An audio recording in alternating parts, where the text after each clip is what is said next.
This program features live coverage of an African safari and may include animal kills and carcasses. Viewer discretion is advised. Jumbo Jumbo and hello everybody. A very warm welcome to our afternoon drive. We are in the Masai Mara of Kenya with that beautiful scenery of the savannah and some elephants for you. Welcome aboard to your very own safari, live from the African bush.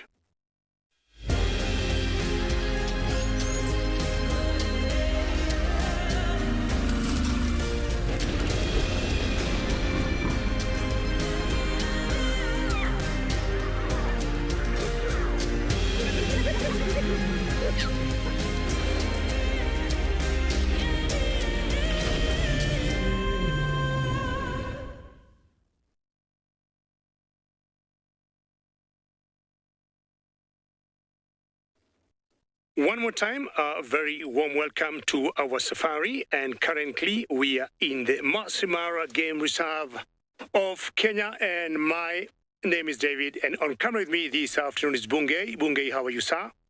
And we're very excited to have all of you on board. This is a great start for the afternoon drive. And remember, we are coming to you live, and we like to be engaged with questions and comments because you'll be able possibly to answer you in real time. And you can tweet to us using hashtag WildEarth. A rather warm afternoon, 28 degrees Celsius here in the Masai Mara, or 83 degrees Fahrenheit. Look at that baby elephant. It's having an afternoon, early dinner, I would say.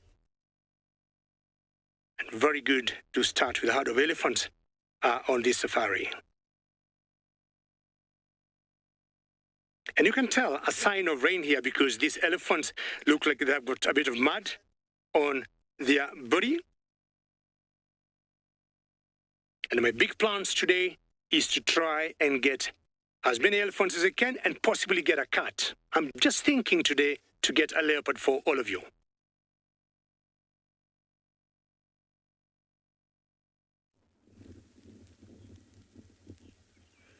Oh, David, those sound like my plans exactly. I'm down here in Djuma Game Reserve, and as you can see, it is quite overcast. It is rainy, it is cold. And I think that elephants would like it, given the amount of heat that their big bodies can produce. A bit of cool is always welcome. There we go. Hi everyone, it's me, cold TRISHALA, and BK on camera this afternoon in Djuma Game Reserve. It's about 14 degrees Celsius, 58 degrees of Fahrenheit, and only 1 degree warmer than it was this morning. And this is, wouldn't say upsetting me, but being a Durban girl, it is definitely cooling me down. Now, like David up in the Mara, I think I'd love to see some elephants, like I said to you, but a leopard, that would be a lovely cherry on top. Now, it's been like this for the last 2 days. Cold front moving in. Tomorrow should be the same. And then it'll start to warm up to the type of low-felt weather that we're used to. But this means rain, and rain is always good for the environment up here. It's been dry. And I'm sure we'll see many more signs of spring's arrival.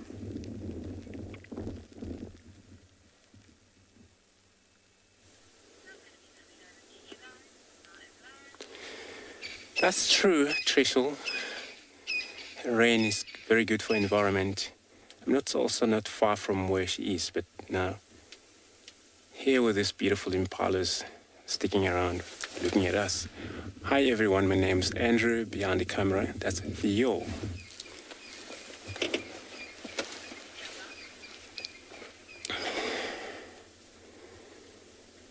Looking at the beautiful impalas just at the Kim Drive, and you could see that they cold, very fluffy coat, but they need to feed. So when we get here, because the wind was picking up a lot, so they were all grouping up.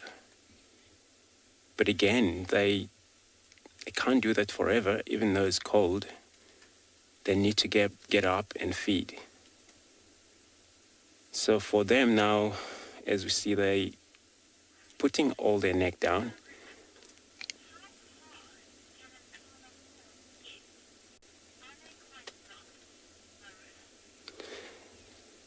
Cool, Marith, when I know that how far the impala can get, also they're very soft. They're not soft. They are solid bone, but you know, they don't get too much like kudu, and they only grow a couple of, you know, inch, and then just kind of a one twist, and then very sharp tall. So that's the end of them. So of course it's a solid bone, so it doesn't really grow back once it's broken.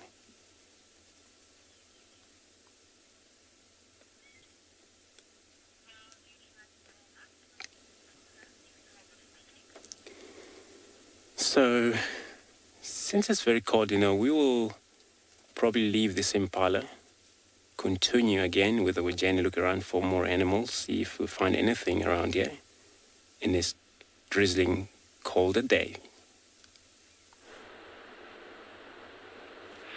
Well, a very good afternoon, everyone, and welcome to the Masai Mara.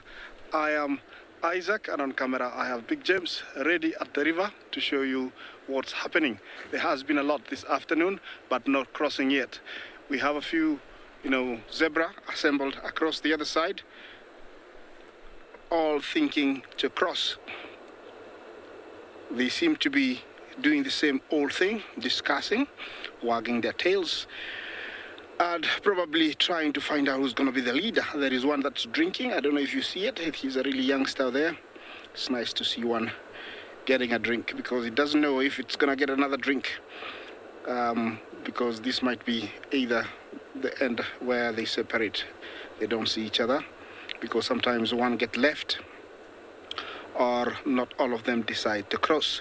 Remember to talk to me on #WildEarth this afternoon. Comments and questions are very, very welcome. I am in Masai Mara, the Mara Triangle by the Mara River. This river today is full of crocodiles. I have been counting more than 25, all of them hidden in these waters. Some of them so big you cannot believe it. Yes, they are so big.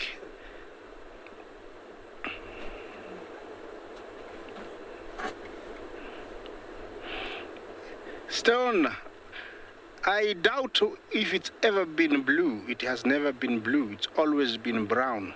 Oh, look at this. Well done, James.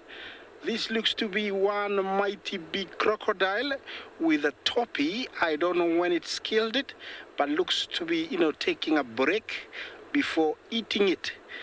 Can you believe that only its weight, it's not holding it, but its weight, head weight is holding the toppy not to float downstream. He must be one big monster crocodile. Yeah, I can tell he's been through a lot. On top of his nose, he's got, like, you know, he's healing from a battle or so. You can see that. Yes, looks like yeah, he got beaten while they were you know, feeding on a feeding frenzy. Yeah, back at the river there is nothing much happening. It's just about the zebras just milling around. I'm gonna stick around here and find out if they're going to cross or not.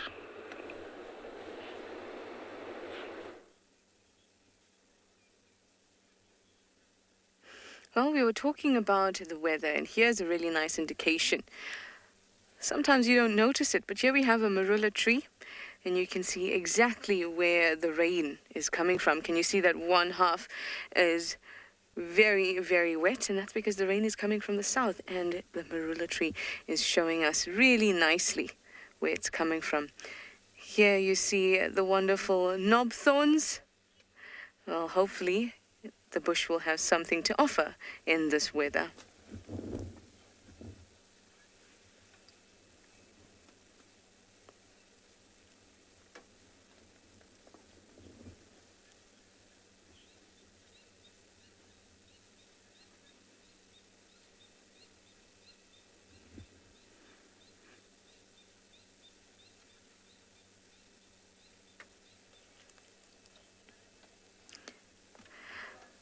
I can hear a Koki Franklin.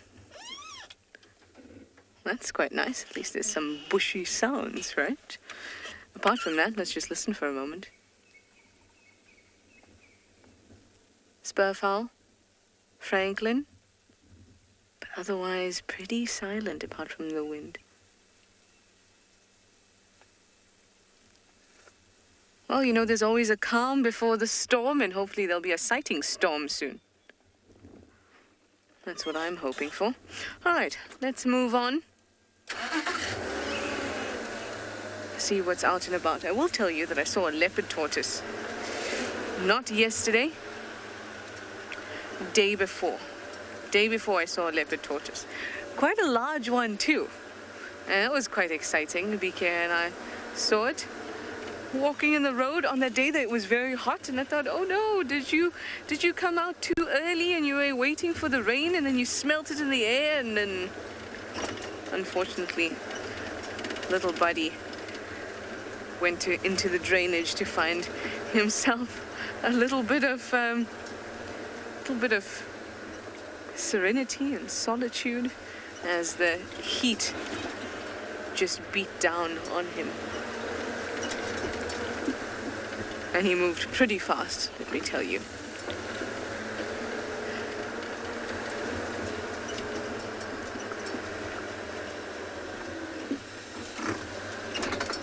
Hello, dove.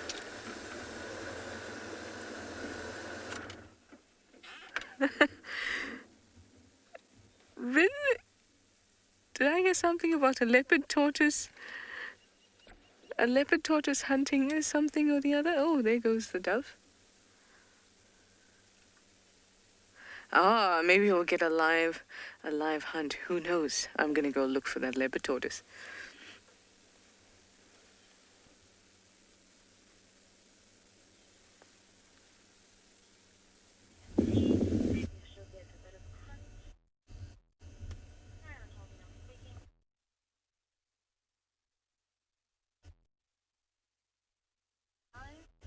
Well, Trish, good luck and keep us posted on how things go there.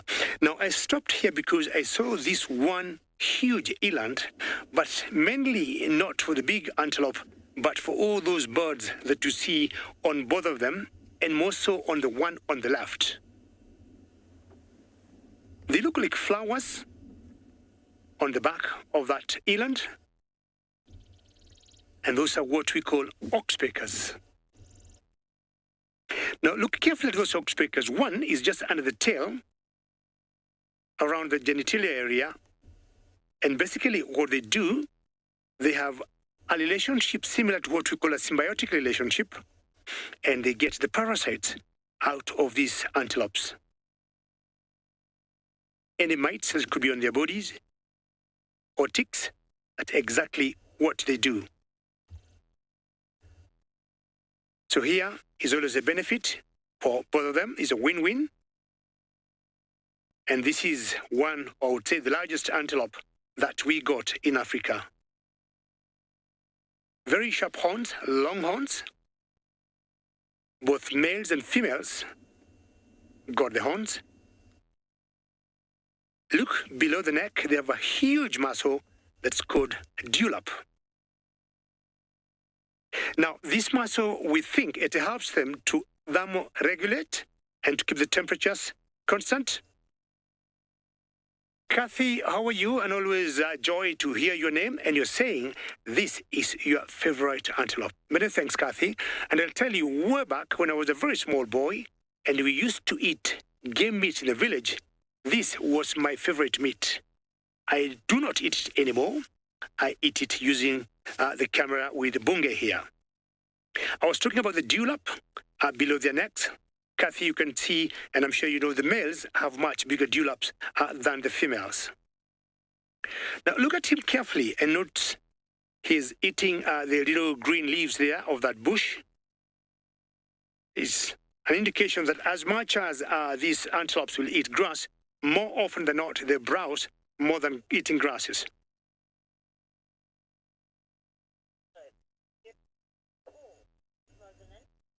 Rosalind, that's a good question. You're talking about calls of these antelopes. You'll be surprised if I tell you I have not had, these antelopes calling. But I can tell you for a fact they do call, but it is very, very rare. The only one time we hear them very loud is when they're in some sort of duress, when predators are just pinning them down or when they're getting hunted. But I can tell you we could be here, Rosalind, for the next 1 hour, 2 hours with these antelopes, and you'll barely hear anything from them. If anything, they're very inaudible, but definitely they do communicate. I still had bigger plans of trying to look for a cat, and I'll leave these antelopes here as I move on.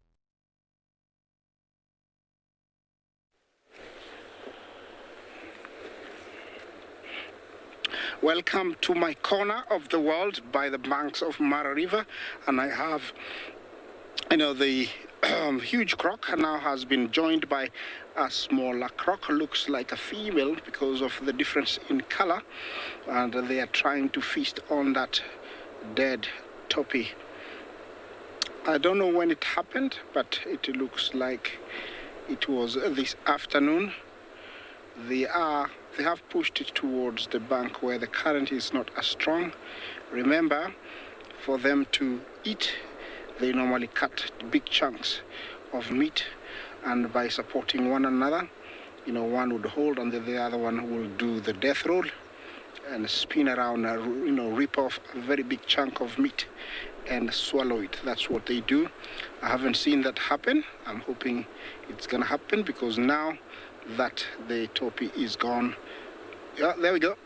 There we go.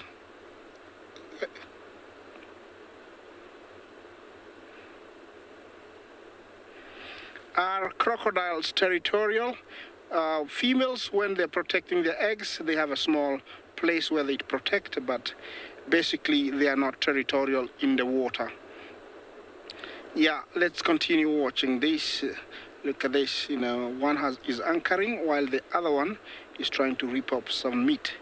It went half spin and then went back. I don't know if it became too tight or too strong for it. I don't know what exactly happened, but this is, live. It's happening now.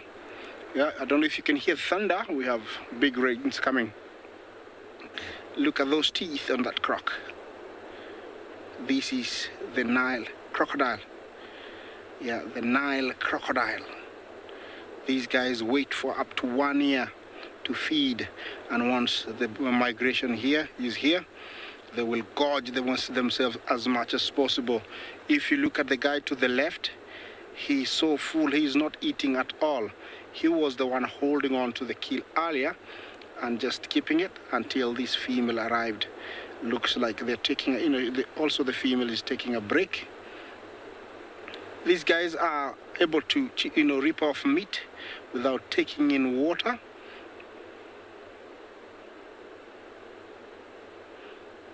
The KHOZA, you say they're a couple of big boys. Of course they are, although looks like a female to the right, but they are definitely big guys here. This river is no joke. It's no swimming area. I don't know what's happening there, but looks like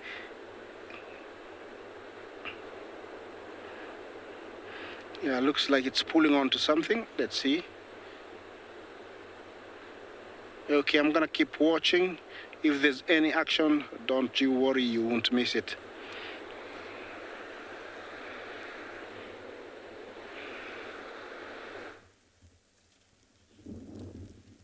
Here is the crocodile's much smaller relative, being a reptile.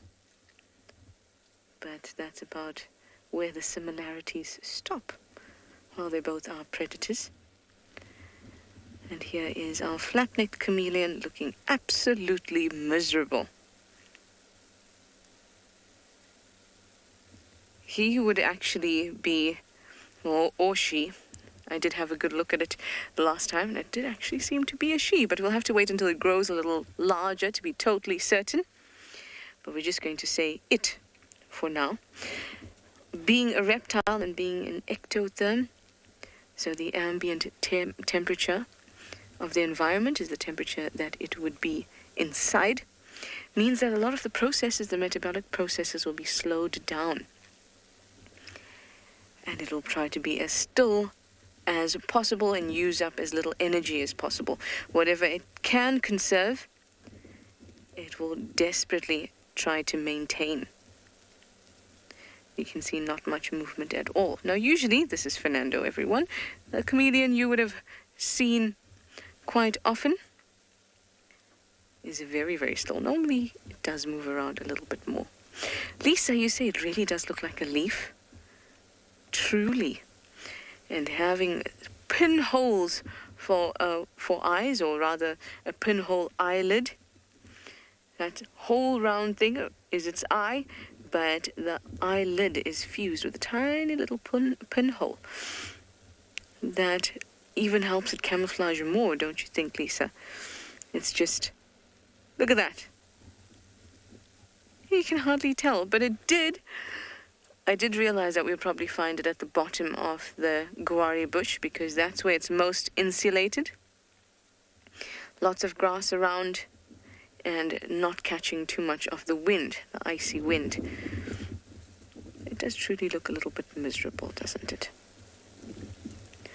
Poor thing. But this is part of life, and sometimes chameleons will find a nice warm-ish area compared to, say, just being out on the road.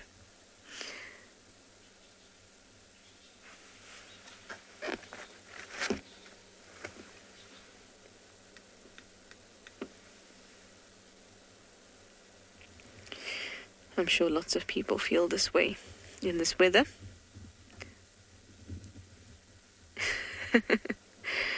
Well, he is, or she, is staring off into the distance, probably engaging in some sort of sleep. But you can see the other eye is still alert, looking around for any potential predators and potential meals.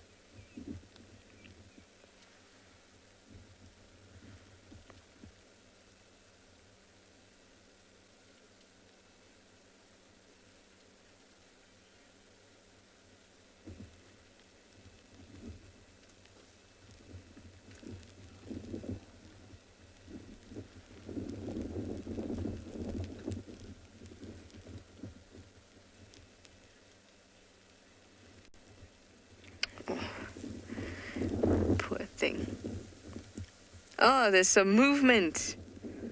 We've detected some movement. Now, because I'm actually on the road, normally we park just on the verge so we can have a good look at it.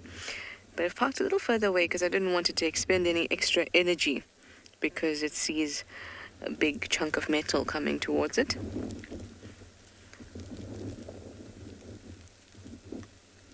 The facial expression definitely doesn't help the general vibe, shall we say, of Fernando this afternoon. It's an upside down smile. And little droplets on its head as well. Now, some books will say that chameleons crawl into little burrows, little rock crevices during this time, but as you can see, the more you're out here, the more you learn, and you learn about little things that maybe books don't show you. And here we have a chameleon in the middle of a very cold day on its tree.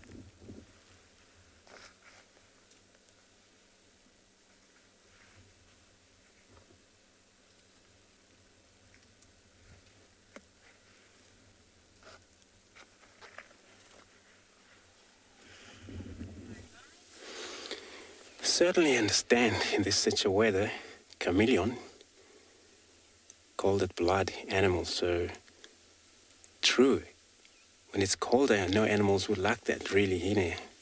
Just like right here we're sitting now with zebra and impala together, also could be the same thing, that they now chosen to be together for safety reason. So animals that thus combine or in number get around as a chance of survive, it's a better chance to see predators approach from the way of distances. Zebra and impala, they form friends, which what you've seen right there. You see how zebra almost close to that impala, but there's no kind of chasing one another, which is so great on doing that. When it comes to the feeding, there is no way they would fight for over a food or anything, because zebra, they prefer slightly taller grasses, which now what you see in there, impalas all browsing. So here, friendship, it's 100% strong, where there's no looking at somebody thinking maybe stealing your food or water or anything.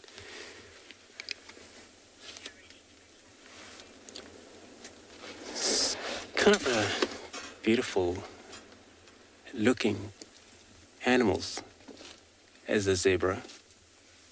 What are your way of enjoying your wild nature out here? So zebra, when they always stay healthy, only way you can tell when they're sick, it's when you see that mane along the neck fall off. Then you know that animals, it's sick, not healthy. But look at now, it looks like all of them all neck, mane's up. So it means that they're all healthy animal.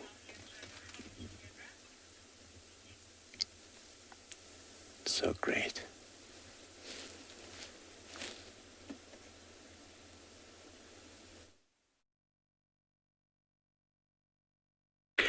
Well, not very sure to talk of friendship here, like between the zebras and the impalas, because we got two giraffes here, which I'm not sure is a play fight or is an actual fight. And of course, if it's an actual fight, there's no friendship business here.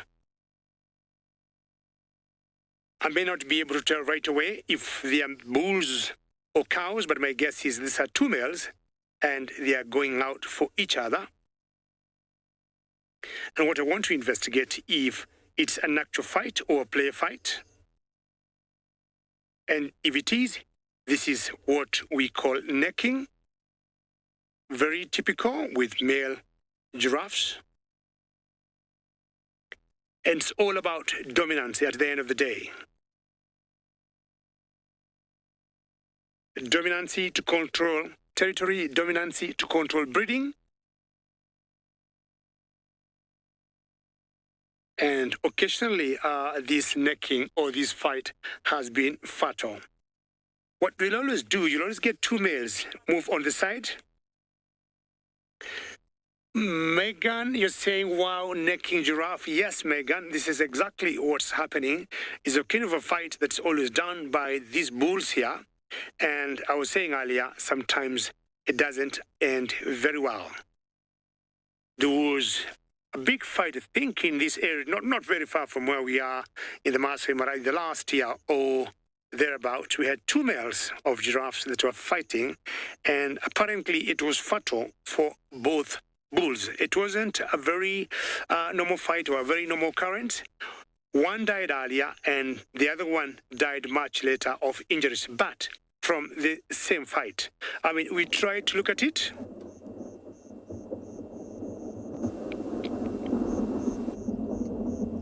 So we got interrupted there by thunderstorms. I'm not sure whether Bungay want to show you the wall of the rain. And I'm sure after he shows you where that wall of the rain or where that thunderstorms are coming from, he might also be showing you how it looks. One side of the sky looks beautiful, clear, no clouds of rain, the cumulus, nimbus. But looking there,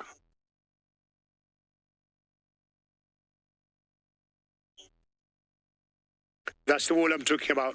Nancy, you're asking, do giraffes recognize their family members? Absolutely, absolutely. I mean, every herd, every family will have particular small clusters or small groups or smaller families among the huge family. What I'm saying is, like that group there, Nancy, 1, 2, 3, 4, 5, 6. You may get cows there, sisters or first cousins with their calves together. Occasionally, you get many families coming together, and they may move for the obvious reasons of feeding. Then, after some time, they split to individual families or to nuclear families. So that's what Nancy, I'm saying. They do actually recognize their family members.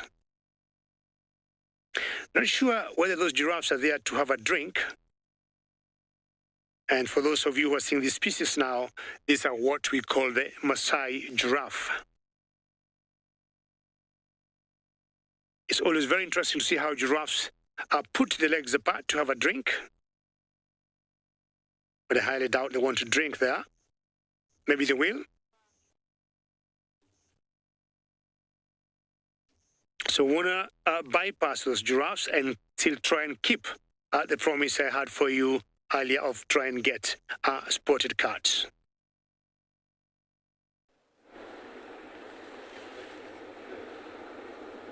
Welcome back to the river, and the zebras have decided to get closer to the bank, but they haven't made the decision.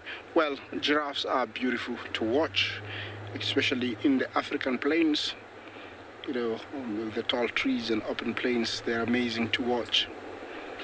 Yes, looks like there was a decision made a little bit earlier for them to walk towards water, but once they got there, looks like they chickened out and they're all leaving the bank. These are the games they play when they get to the banks. It's a hard decision. Nobody wants to go fast. They know the danger lurks in the water.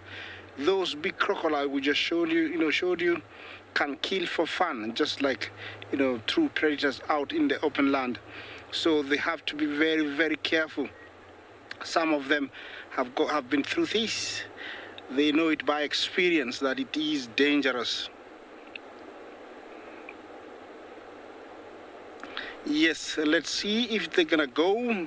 I'm staying, and if they do go, we'll surely share the action. I don't know if it is now. I don't know.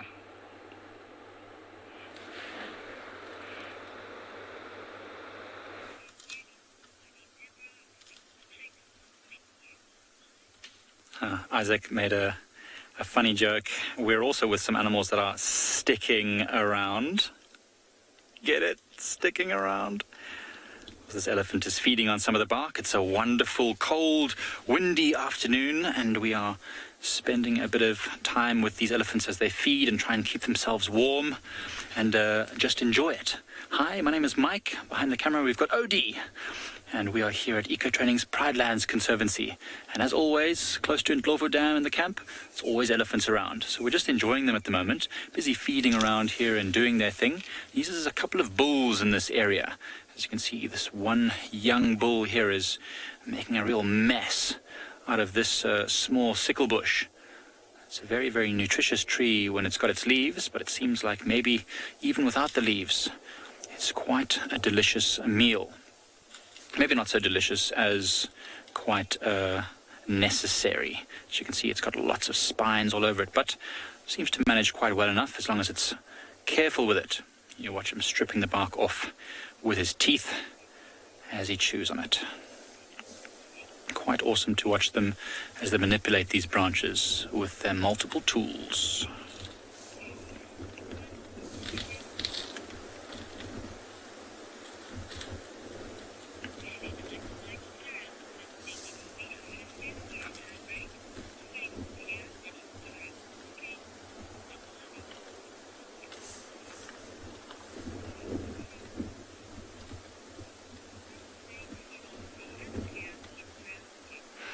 Still chewing on that one. Look how the branch is moving into its mouth. Slowly as it chews from left to, or from right to left or left to right, I don't know. it just chews sideways, and the branch slowly filters through its mouth, and you can see the branches come out of its mouth now with no bark left on it. The bark is in its mouth, and that's what's got the nutrients, although not a lot of nutrients, to be honest. Most of the nutrients in these trees has actually gone into the roots, ready for the growing season to shoot it up into the branches once it gets sunny enough and hot enough, and once a little bit of rain falls, so it can start producing that green material to photosynthesize and make itself grow quickly in the springtime. But watch that, look at those spines. So this is a sickle bush, and those woody spines on the branch are incredibly tough. They will puncture a car tire super quickly. And so it's very, very tough for this elephant to feed on it without hurting itself, but super clever, look at that. Well done.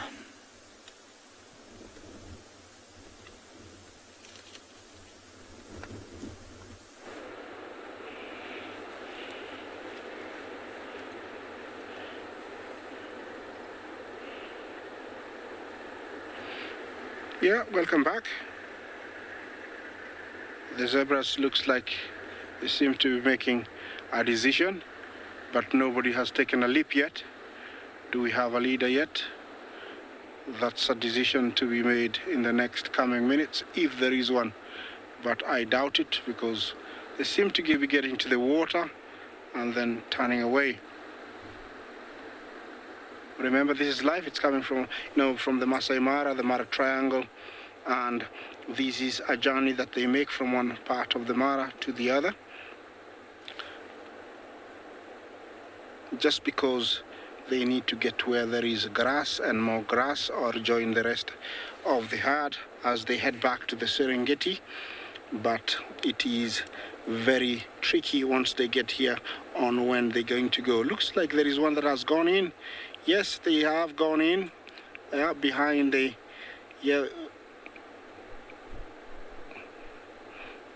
Rosaline, how deep is the river? It differs from 1 feet to around 8 feet, but it does get very high, up to 30 feet in the rainy season. It doesn't have a constant depth. It differs from one area to the other. Looks like 3 have made it. Do we have more? No, everybody has chickened out. That was amazing, guys. We just have 3. Yeah, it looks like we have 3 that have just gone around, across. Everybody else has gone back. Let's see if we're gonna have some more go. But this has been the norm. A few going, then the rest just retreating and not going. I don't know what they saw there. I cannot see either from that corner where they go down and where they come out, so I'm not quite sure if one was taken. Let's see. If it goes down, then it means there is nothing, nobody was taken. Okay, looks like she's going. Looks like she's going. Is she gonna go? Go, go, go, go, zebra. Yeah, we've been waiting. Please go. That was amazing, guys. Just see 3.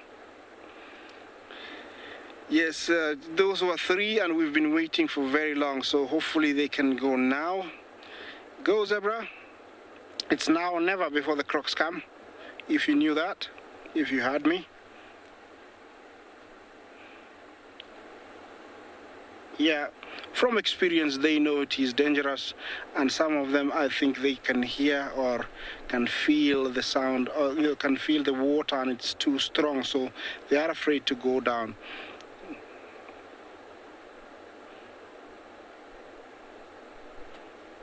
Rain Man, you say those were 3 heroes? For sure they were.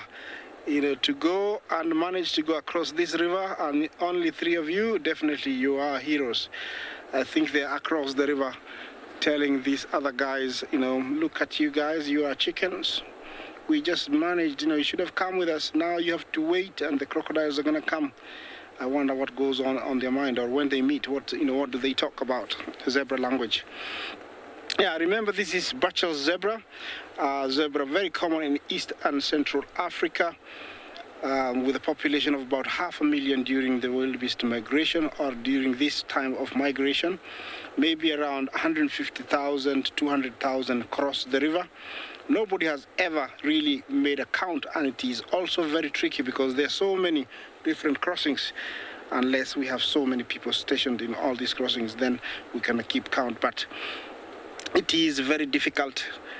Yeah, looks like they've gone back and regroup and discuss.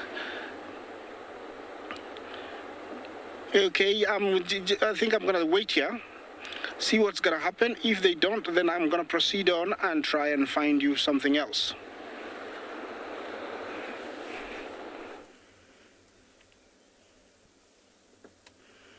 There's also a potential crossing going on here. We are on the western side, the western bank of the Mulwati. This giraffe is on the eastern bank of the Mulwati. There's the drainage down there. Nope, looks like it's going to turn around and away from us too.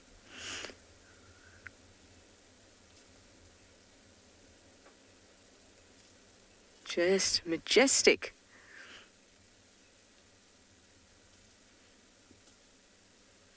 It had quite bald ossicles, things at the top of their head.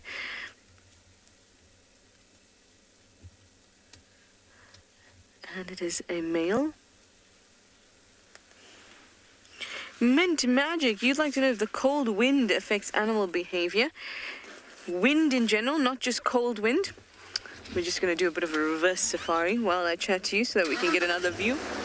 Not just cold wind, but wind in general will affect the behavior of animals. Cold wind is obviously uncomfortable.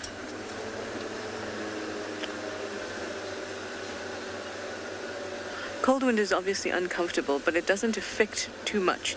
It's wind in general that becomes a problem, and that's because the sound that animals will use, their senses of hearing and being able to smell very acutely, those become disrupted in the wind. And that's because it's not just air, you know, these are all particles. And as a scent moves, it moves through these particles. Sound uses these particles to move. So if they're constantly shaken around by wind. Oh, we have a woolly neck stalk. Then they can't actually get an accurate picture as they normally would of the environment around them. Instead, they get a distorted sense of smell and a distorted sense of sound. And sometimes you'll see impalas are just alarming at the wind and something might actually be behind them. But because it keeps moving around, they can't pinpoint exactly where potential problems are. Well, here's a woolly neck stalk just checking out the edges of twin dams, maybe even finding a meal.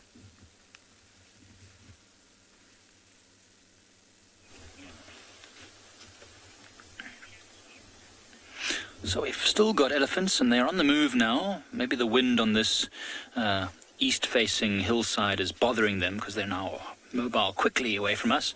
I'm going to try and follow them, but I know the signal here is not great, so I don't really want to move too much in case we lose signal. But as you can see how well they get camouflaged.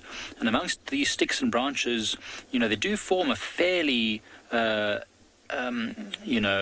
good barrier against the wind. Now, elephants are rather large, so they don't get cold very quickly, but once they do, it's very difficult for them to warm up again, and they need a lot of food. So you can see it's holding its ears tight to its body to try and conserve as much heat as possible, and it's moving down the slope now to the lower areas where there's maybe a little bit less of the wind. Okay, let me see, there's a road just ahead of us. Let me see if I can get us towards this elephant without losing the signal. But there's also three fork-tailed drongos following this elephant. Now, on a cold day like this, small animals get cold much quicker than the large animals. And so if they don't keep eating, metabolizing and creating heat, they won't survive very well. So what we're going to do is just try and see if we can find those drongos and elephants again.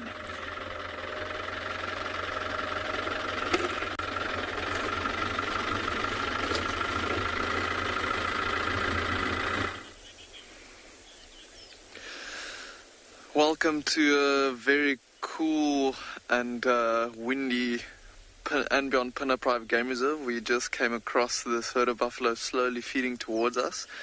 My name is DEWALD, and behind the camera we've got Craig, and we are just sitting and waiting for this herd of buffalo here behind us to slowly move towards us. You can see it's quite a distance away, and they've actually slowly started moving up, but we don't want to go down into the dip there, because then we are scared that they might move into the thickets to the sides of the road, so rather gonna wait for them to head up in this direction. You can actually see there's a youngster on the road there, a little bit lighter in color. Not feeding too far away from mum there. I think all these buffalo are in this dip here at the bottom of the hill, so that they can get out of this cold, cold breeze that's blowing. Seems like it's quite a cold day today, but we're gonna hang around here for now.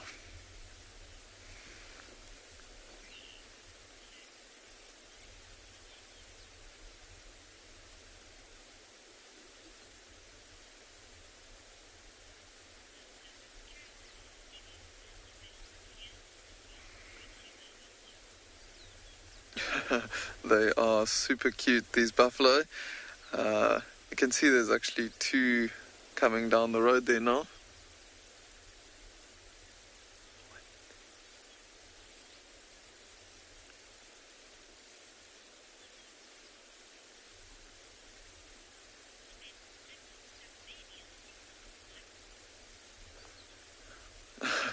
Yeah, that youngster is super adorable, Michael. He just moved off into the grass there. You can see he's just gone off to the right. See, there's even a fork-tailed drongo around. While we wait for these buffalo to come up towards us, we might just try and reposition and stick around for now.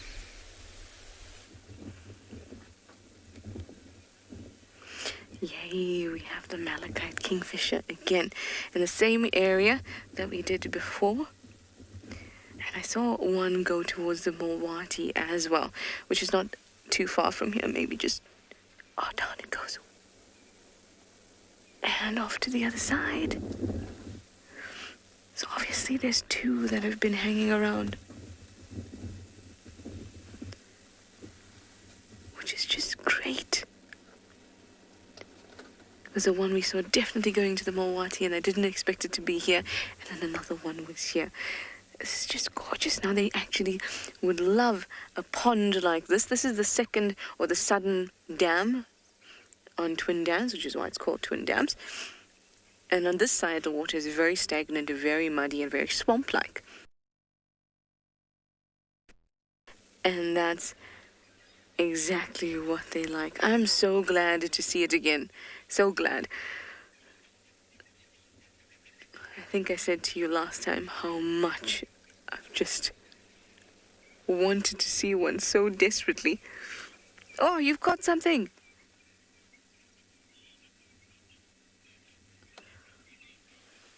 It's just a gorgeous, gorgeous girl. It makes me a gorgeous bird. It makes me a very happy girl.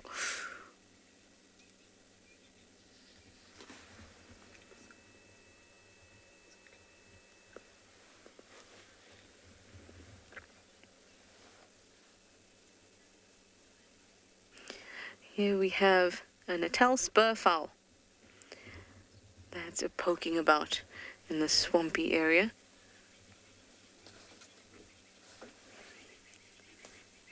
And our malachite kingfisher, where have you gone? Our malachite kingfisher seems to have moved away. And now we have the Natal spurfowl pecking along the stagnant water's edge. Now, I wanted most of all to show you the kingfisher, but it has... How could it fly away? Much like birds, they tend to fly away. I'm going to just inch a little bit more forward.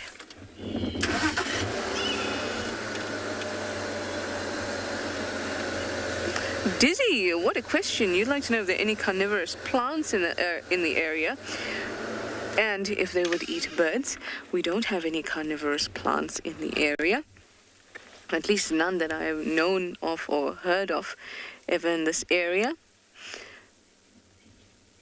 And certainly not any to the size that would take birds.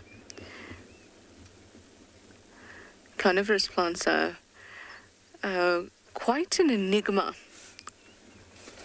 with botanists, not because they're carnivores, but because of the fact that they seem to be able to count. How awesome is that? And how strange does that sound? But they seem to be able to count. They seem to be, but not in the sense that we can. They don't know 1, 2, 3, 4, 5. But they are able to tell how much strength they need, how big, how large the animal that they have in their grasp is, based on the amount of times, the little hairs that they use to sense that an animal is around, the amount of times that it is being touched. If lots of hairs are being touched, then they know it's a large animal, and then they can close with much more strength. Fewer hairs touched, a smaller animal.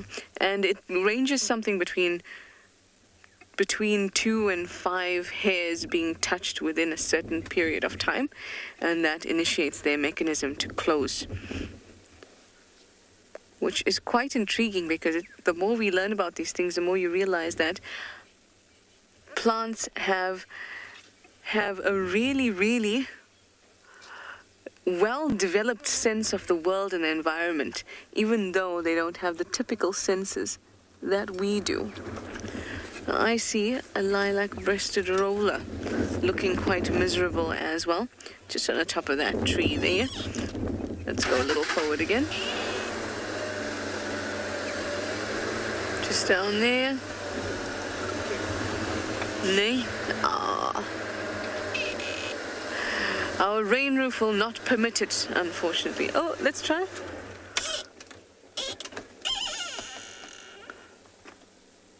There we just have our Cape turtle dove, but below it.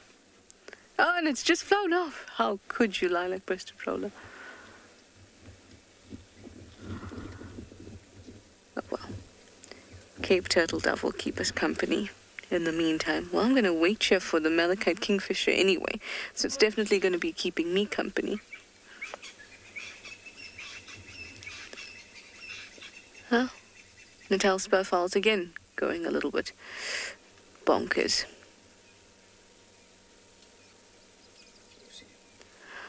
I can't see the spurfowls, but let's take a quick drive around and we'll end up on the dam wall.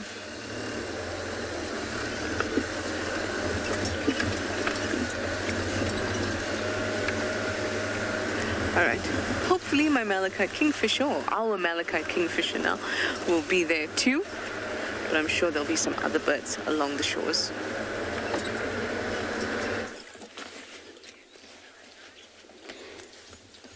Beautiful. From birding in a point of view, it's great that we also now right here sitting with an owl.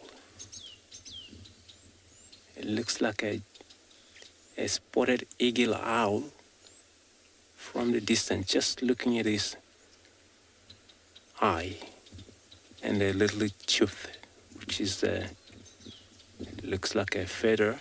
Looks like an ear, but it's a long feather just above that eye. Looks like, yeah, it's a spotted eagle owl.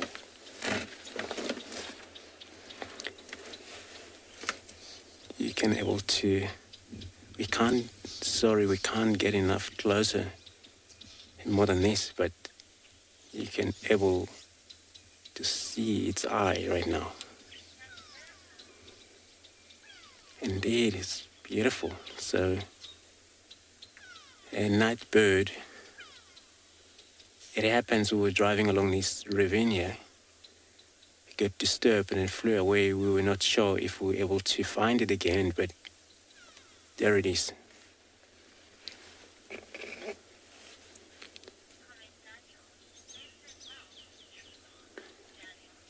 Daniel, yeah. Indeed, look at that. Compared to that tree bark, and then the bird itself. And this is what makes them camouflage, more especially when they perch during the day for a hide. I mean, a colder day, and the day they don't really move around too much. But so other birds must see and spot them, because otherwise, if they come visible, once the bird it's visual, and it's going to be so much birds in the area trying to shout at him, because it's a predator for most birds. This owl, a spotted eagle owl, beautiful eye, incredible eyesight as well. So, especially at night.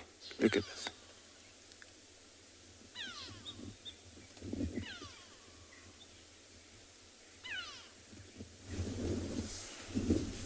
Standing by. Okay, so there was an owl that was looking at food, and we've actually found some food right here, not of an owl, but of an elephant. And what's interesting is this is called a sandpaper raisin, and we've seen the elephants doing a lot of damage to these particular trees recently, because I think they're trying to get to the roots. But what's interesting about this tree is, I don't know if you can see here, it's got a very square stem. So all the main stems of this tree are quite square in their shape, and that's quite interesting because it was used not only by elephants, but also by people at one stage. So I've actually plucked a small piece here, which was lying on the ground. It's still got some quite green bark on it, so that's obviously what the elephants are trying to eat. It's got the sugary cambium, but it's got a square shape. So what used to happen, so in southern Africa, there are schools where young, in the Shanghai, it's quite prominent, and they'd go all sorts of things.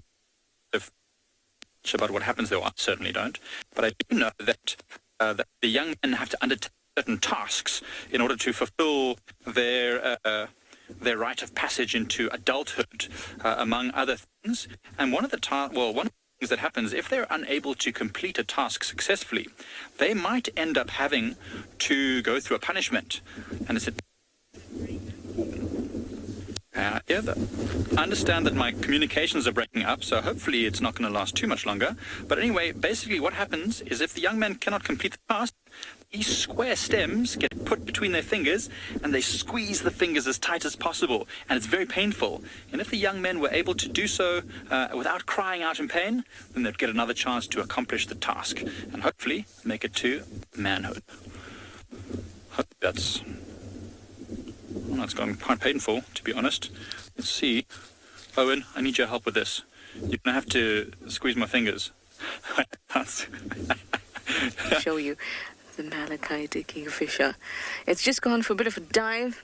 Bad choice, in my opinion, in this weather. But hey, I am not an aquatic specialist, am I? No captive in its bowl this time, but I'm sure it will be successful the more it spends time along the dam edges. Isn't it just gorgeous? I really, really, really love this bird. They'll grab whatever they like, a small fish or insect, whatever it is, and they'll bash it against the branch that they're on, if it needs to be bashed, and then swallowed whole. Just gorgeous. Well, guys, it's that time of the show, and we're so glad to have had you on board. And please do go online and type in WildEarth, and you can continue watching and see what else this kingfisher gets up to. But for now, bye-bye.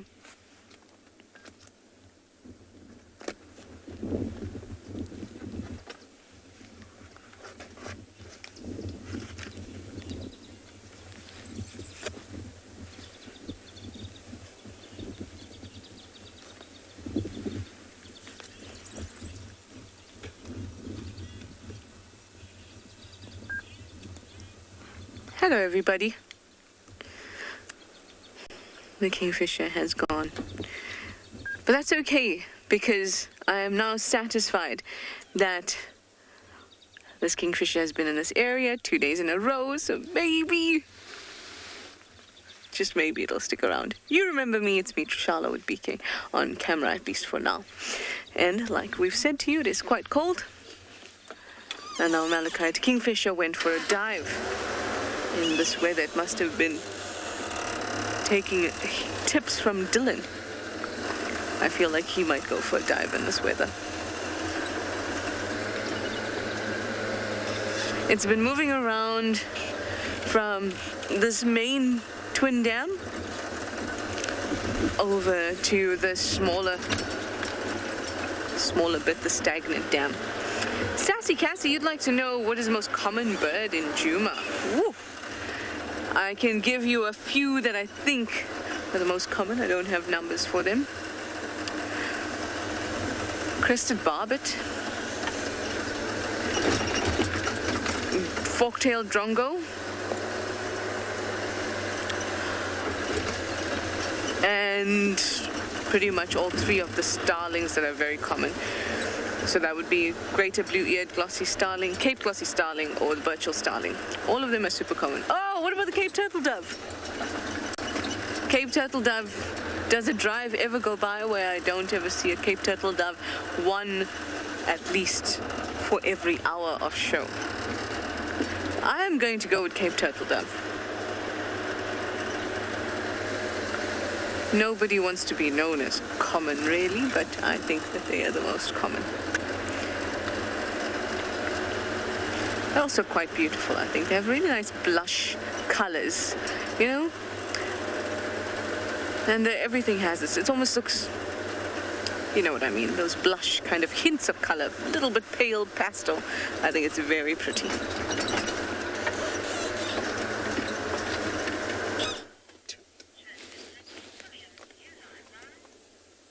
Indeed, beautiful. You know, starling is also a gorgeous bird. And as we were driving along the drainage line here, we spotted the eagle owl. Hi everyone, my name's Andrew Theo behind the camera. So as you can see, from that tree, we couldn't actually get to see the whole body of the bird, but this was just an example of what the bird looked like. We're going to go back to the bird right now, but you were able to see only the hair on top of those.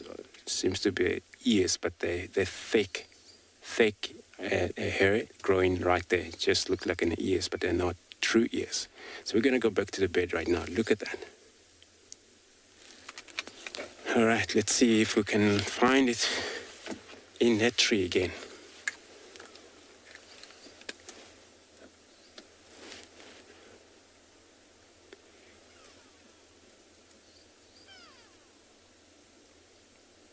See right there.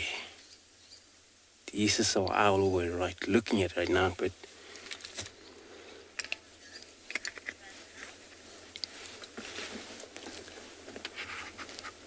beautiful owls. So they nocturnal.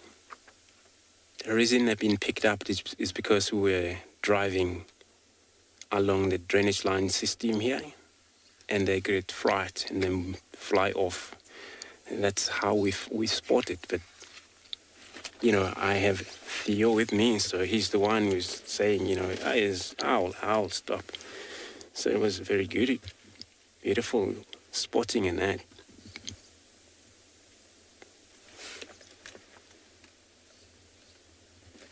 So we have 50 centimeter length.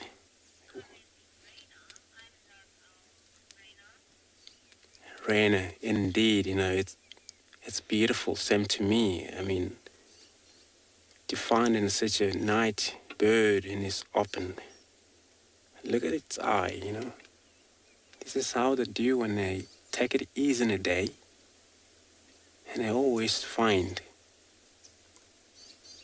tree that almost look like their color. If you look at that bark of Combretum tree or ladywood tree, just look like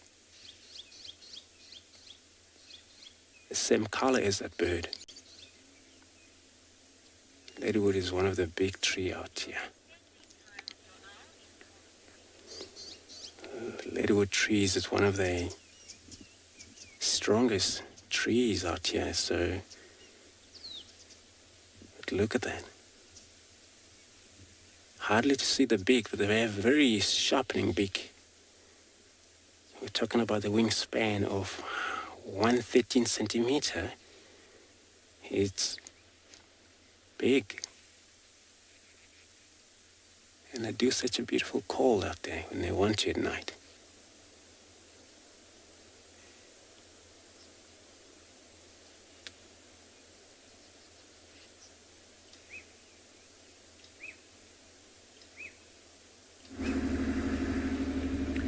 Good afternoon and welcome to andBeyond Ngala, where we are currently busy driving in a smallish riverbed. Now myself, I'm Yapi, and behind the camera we have Gert. We have been having a relatively quiet afternoon animal-wise, but it's been pretty good otherwise. We are currently busy looking for any signs of leopard in this area. We had tracks earlier on and looked like it smelled the ground where a waterbuck was urinating. And the tracks weren't particularly fresh, so we're hoping that we might pick up on anything fresher in this area.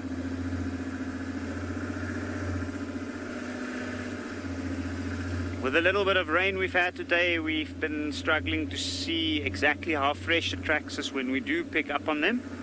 And very faint tracks will be raining out, unfortunately. But we have been seeing some pretty good predatory birds around these riverbeds, and we're hoping that along the way, even if we don't find that leopard, we might come across some good bird activity. Now, this small riverbed that we're driving in, this is a riverbed that's actually part of the system that flows into the bigger river, which is the Timbavati River. And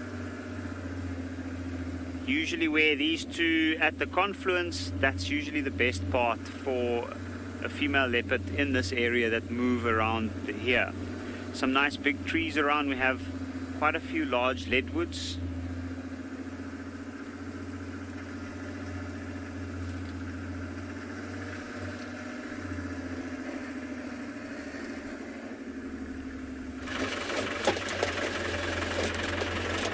Well, good luck, and hopefully you're going to find a leopard. That I have not been able to find one, but I've been able to get some birds for you, which I'm sure they are better than nothing. And we got two types or species of birds here.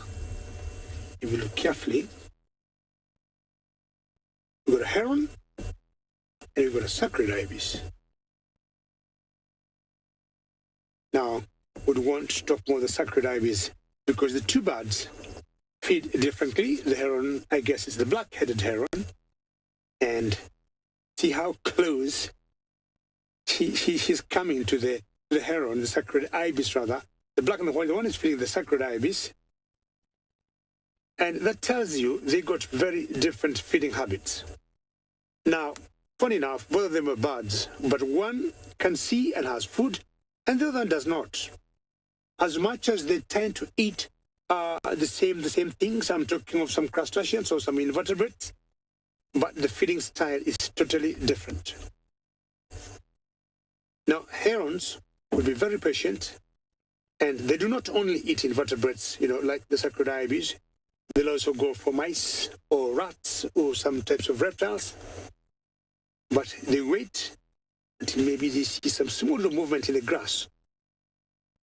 Once they see what they're looking for and they're able to target a prey, they just shoot their beaks or their necks just like a spear.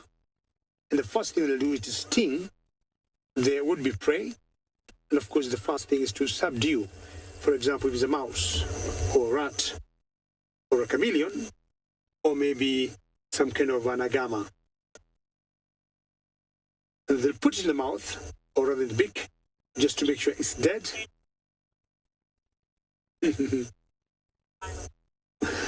Make Megan, I'll tell you, these birds, and especially herons, they'll feed anywhere. And I'm sure, Megan, you know, I mean, unlike most birds, Megan, that feed during the day, herons will feed, or rather will feed day and night. There's something very unique, Megan, about the herons.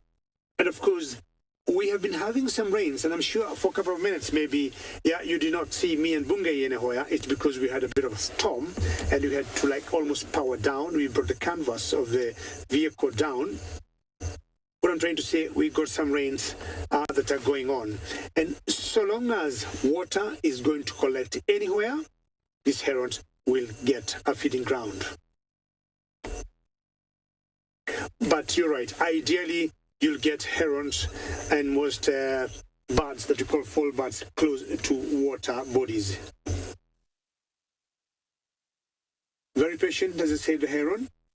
Waiting until he sees what she wants, then strikes.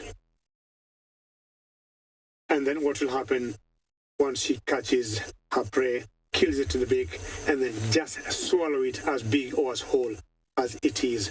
Well, I won't keep my plans that I had earlier, and I'll be moving on.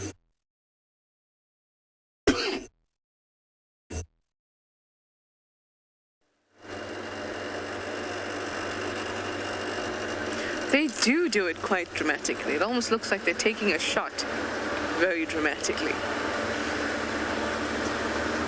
It's one big heron party. I think I am going to check out the hyena den. It's been such a long time since we spent time with them. But given the weather, it might be too cold for them to come out. But then also given that they were active this morning, as in the adults, around Lalamba and potentially Herkill, maybe everyone's just relaxing at the den this afternoon. Either way, we'll find out, won't we? Last couple times I've checked it, it has been inactive, so I haven't neglected them. But a lot of the time, it's about timing. Who'd have thought that a lot of the time it's about timing? But it is. And also it went from a very hot to a dramatic drop in temperature and just the general weather, because it started to rain, cold, and all of that. Quite damp from a day when it was really, really warm, and days before that being warm as well.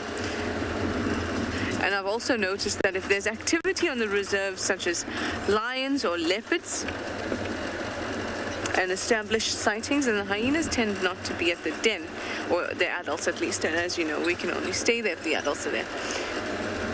And that makes sense, because most of them would sniff out this predator, and the adults would be gone looking for their next meal, or as we say, the parents have gone out shopping.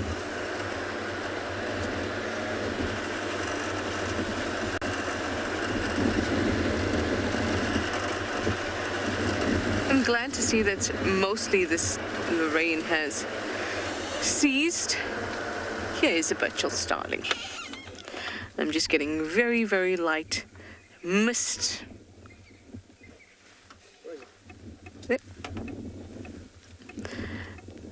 Mist on my face. Every time BK goes to it, it jumps a branch higher.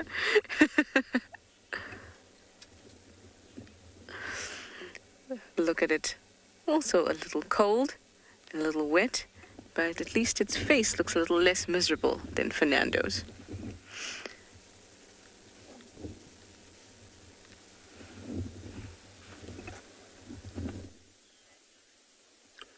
So as we journeyed further down this little riverbed, we came across a very shy giraffe. You can see that giraffe's got his head deep in what, I'm not even sure what tree that is at the moment. But he's definitely found something good to eat there. If you watch him carefully, oh, there's an impala behind him as well. Didn't even see that earlier.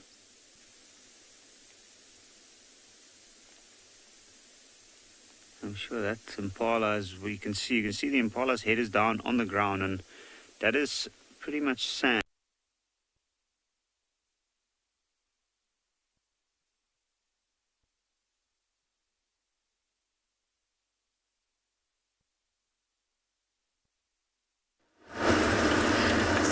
that, guys. You're back with me. And we are driving along, looking for our next common bird that we see around all the time. Another starling to play a trick on BK.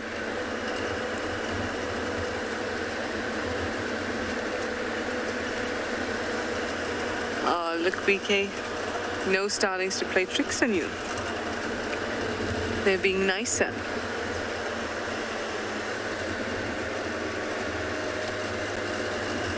Okay, let's stop and just watch for a little bit.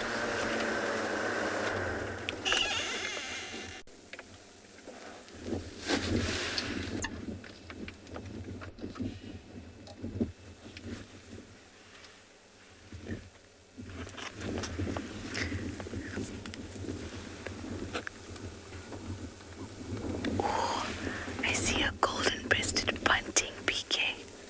Over to the left. Somewhere there. Yeah.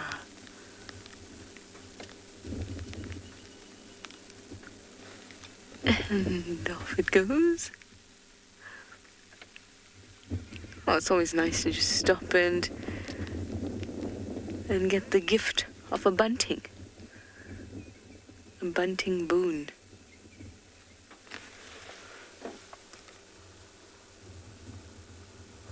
Every time my binoculars are just absolutely mistied up at the moment. Excuse me. Woo! We have a woodpecker. It looks like a cardinal. A streaked breast. But do you have a brown forecrown? Yes, you do. We have a cardinal woodpecker.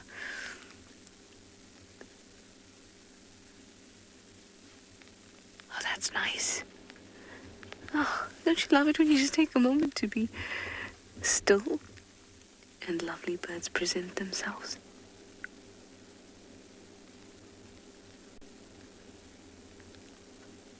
It's amazing how effective their beaks are and the whole process of hammering against the wood. You can see little wood bits actually falling off.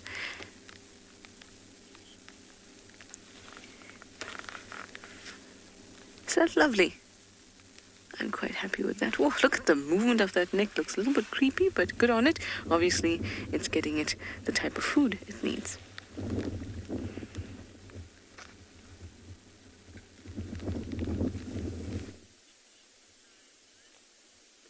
So, and welcome back. So this giraffe has finally decided to take his head out amongst the trees. Just have a look at how high he's reaching to get to those leaves.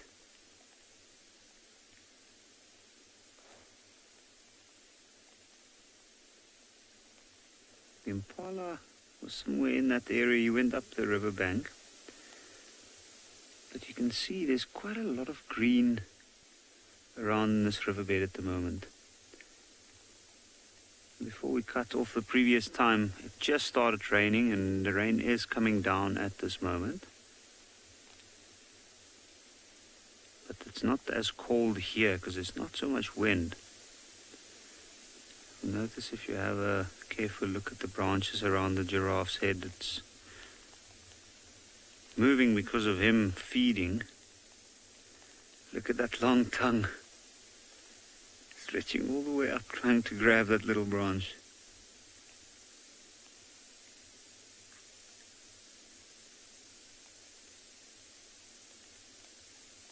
There we go. And then he strips it. You can see clearly how such a long tongue, it'll be sticky because of the saliva on it. And how handy it can come in to reach that far to reach places. Now, no other large animal except another large male giraffe will be able to reach there. And let's watch him. I think he's going to walk from the one green bush to the next one. There we go. There's the young impala as well. eating what looks like a little drongo, fork-tailed drongo.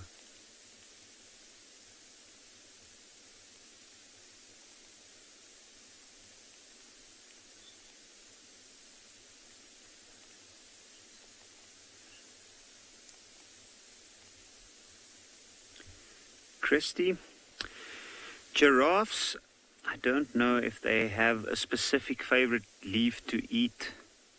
I think it is something that's probably not all around the same. I think it would depend on the area. For instance, giraffes living in the desert compared to giraffes living over here. I think over here their diet would consist of different trees because there's different vegetation type in this area. Now, I have noticed that giraffes in this particular area is known to eat a lot of the leaves of a tree called the tamboti tree, and also the different type of Vacelias and Senegalias, or the trees formerly known as the acacias. Now, I know knobthorns especially, I think it also varies according to the time of the year. At the moment, the knobthorns are flowering, and I've been noticing them eating quite a lot of that. But now that he's down in this riverbed here, there is a couple of tambotis growing on the bank in that area where he is sticking his head in as well. And he might actually be trying to reach some of the last ones here in the riverbed that still got leaves on.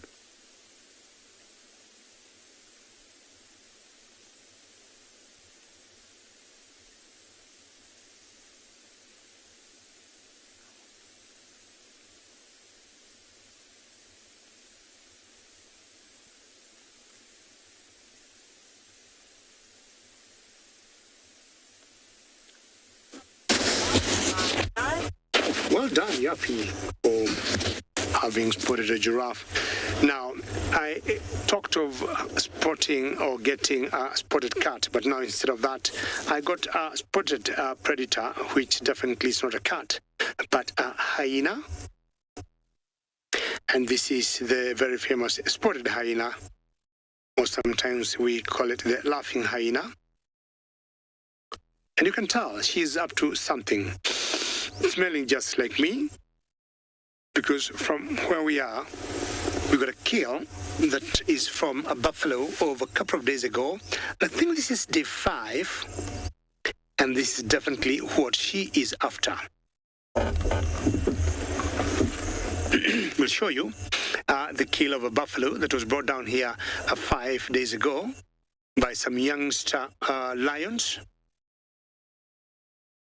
And apparently this is what is left. Should you be a bit squeamish? We'll just warn you, but this is exactly how the cycle of life goes on here. So we want to find out exactly what that hyena wants to do, if she'll go close to that carcass or not.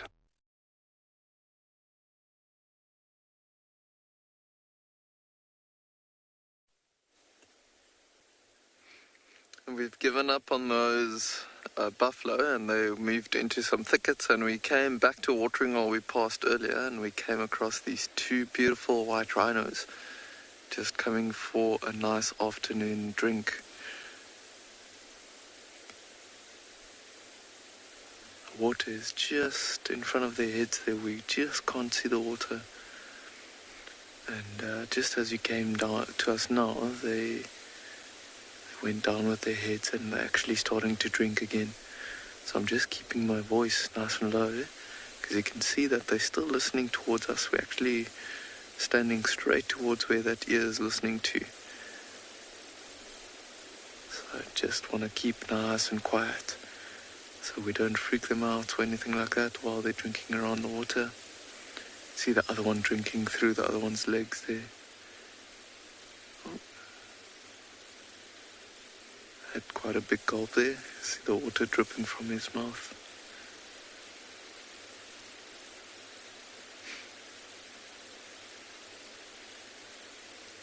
See if we keep quiet, if he'll go down and drink again. Oh, he's not even listening to us anymore.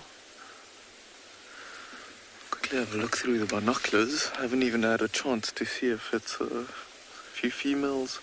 Oh no, it does look like the one closest to us might be a young bull.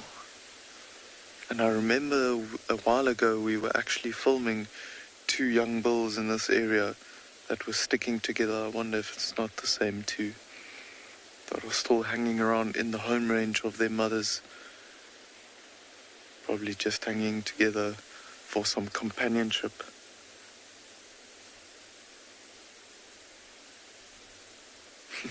Interesting how the one is a bit lighter in color compared to the other.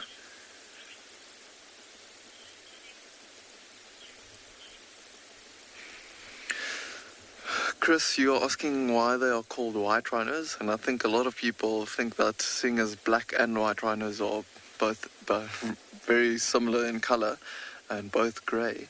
So it is believed that the word white rhino comes from when the first Dutch people, they named these rhinos wit-lip rhinoster, which literally translates to wide-lipped rhino, because the white rhino, I don't know, you can see there, that one's got quite a flat, wide lip, and there was a bit of a mistranslation, and they thought it was white instead of wide, and now the name is just stuck, and the other one automatically became black rhino after this one was given the name white rhino.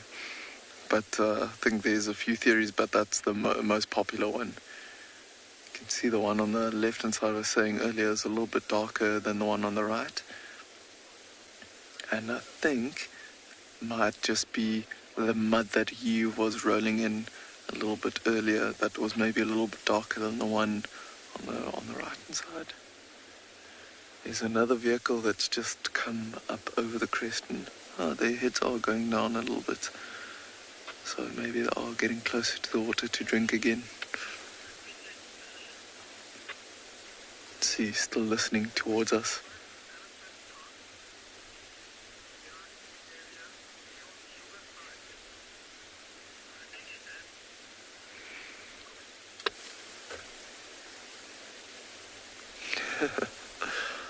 They keep on listening towards us. Oh, there we can see head going down, drinking again.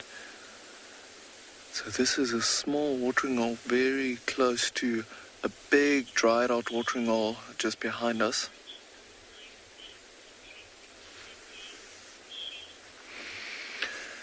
Shirley, you're asking how much does a white rhino need to drink during a day?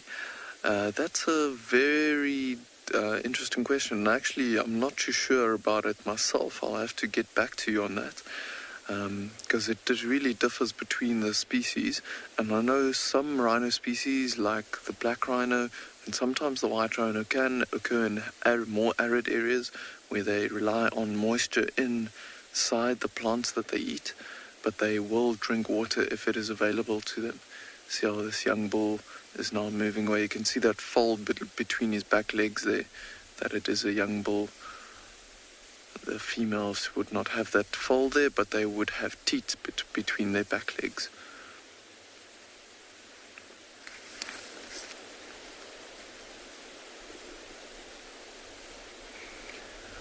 See how the one is still sticking around the water there, maybe hasn't drank as much as the other one.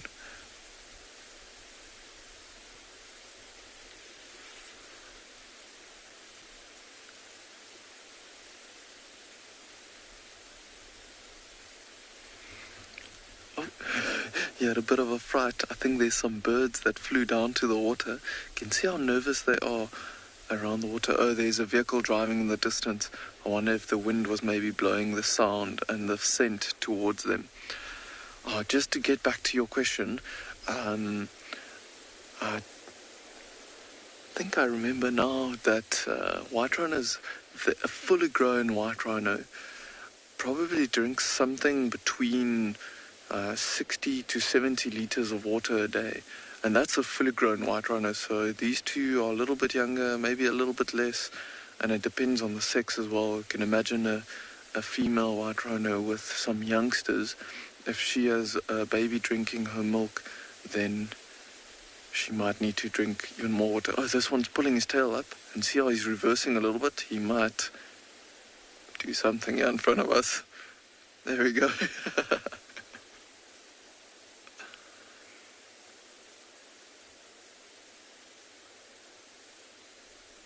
He just filled up the tank and now is emptying it right by the water.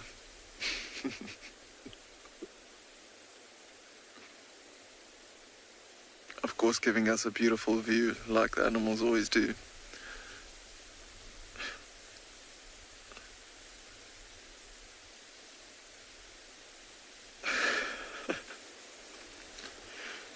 The other rhino to the left-hand side of him, just in front of him, is actually waiting for him. Very, very good friends, obviously, if he's waiting for him after all of this. Oh, just when you think it's done, there's just more and more coming out.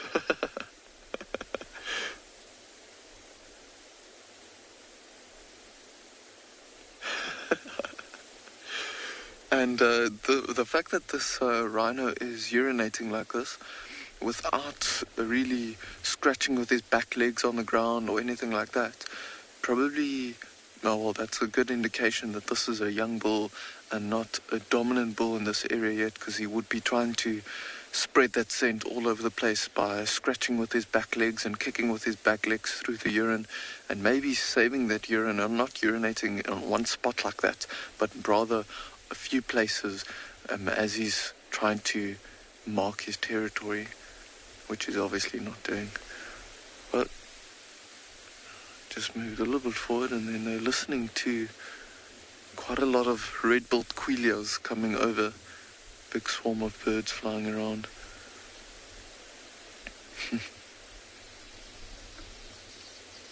I don't know if you can hear them all flying close by. Oh, I can actually see the birds. Oh, you might know what actually sounds like. Yeah, they're all coming over kind of towards the rhinos now. Craig's going to see if he can get a view of them. It actually looks like it might be some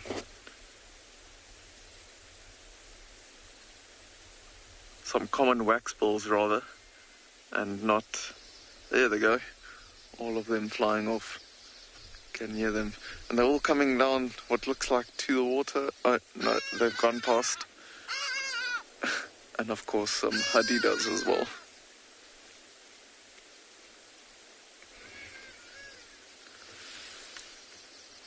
These rhinos are quite interested of what's going on around them. They're just listening. I think after that vehicle passed by, they may be a little bit keen to still drink, so they're not really leaving the area of the water. Let's see what they do from here. They see how they're smelling the ground with their heads close to the ground. They might actually go and look for some mud.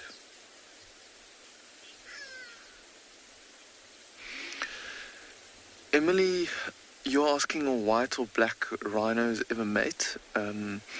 So they do not mate. They are two different species. I think there has been some instances in captivity where the poor animals had no choice and the only other rhinos that were close by were white or black, but the hybrid that comes out of there is completely unnatural, and it is highly unlikely for a white and a black rhino to mate in the wild. So to answer your question, they don't. See how they have actually gone around to the other water there in the back. So I think they were still very keen for a drink. You can see there's a bit of water that's actually running at the feet of that other rhino on the right hand side there. Yeah, see a little bit of like a little stream coming over there. And as I said earlier, this is the only water really in this whole area. So they probably walked quite a distance to get to this water. Only water for quite a few kilometers as we are in the dry season. But you can see it is quite a cloudy day, and we are predicted to have quite a bit of rain, maybe tonight or tomorrow.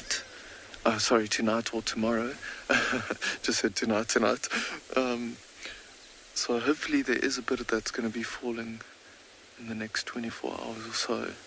I'm sure all the animals will really appreciate that. See how that other bull's going down to drink even more.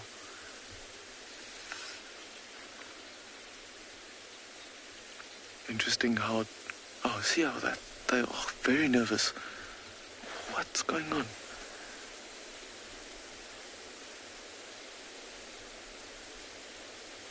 It just had a bit of a startle. There's a bit of a breeze blowing, and I wonder if they can maybe smell something that's making them very, very nervous. The distance that we are from them, I don't think it's my voice, because they were drinking earlier with us speaking even louder. They are listening kind of towards us, but also listening towards us, the left and so.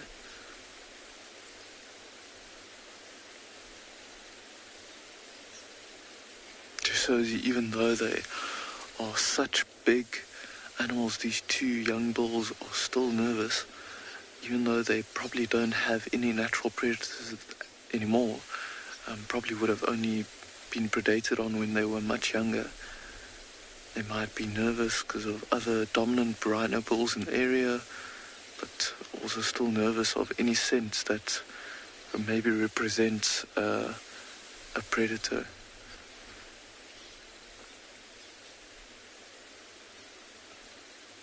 Let's see if we stick around here for a little bit. I'm going to see if I can even take my voice down a little bit more. And if they do go back to the water, if it seems like it is us that is affecting them to go and drink, then we will move away, because I think it will be quite unfair to stick around here if they don't go to the water because of us, especially if they had to walk this far to drink. Let's give it a moment and see.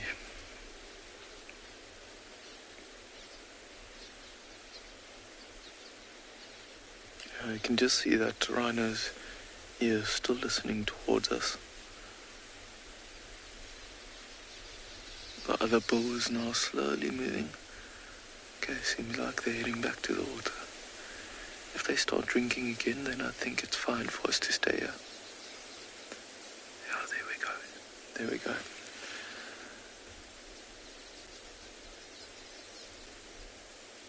I'm going to keep my voice nice and low. I hope you can all hear me fine.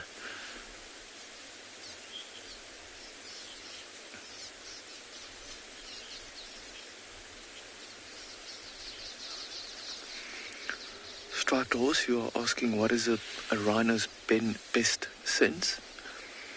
So I would say it is probably its smell, and very closely for second place would be hearing, and you can see those big nostrils that they've got, and you can see those big ears also turning and listening to all around them.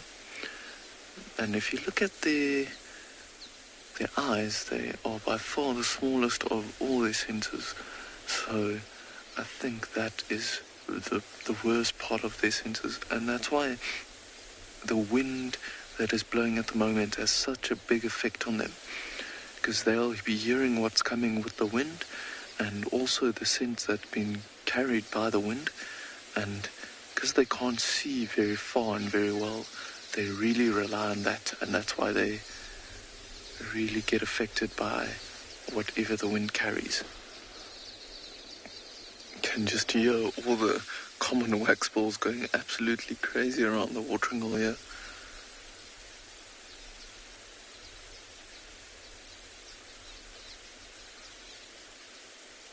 You can almost imagine them standing there. As they're standing there, they're trying to distinguish what is maybe danger or what's not with this breeze coming over.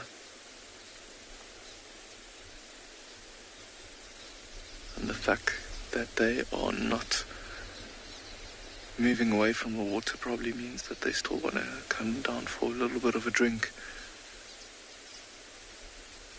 It is also a cool afternoon, so it might be that they are quite lazy and quite reluctant to move around. It's actually quite freezing this afternoon. Oh, there's other vehicle coming down the road, so they might be listening in that direction for now.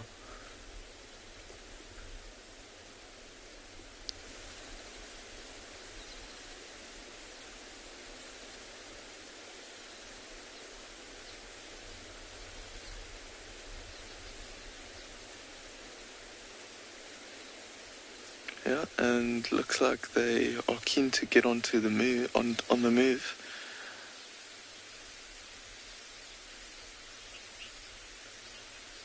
And while they move away, I think we'll keep on going and see if we can find some other animals.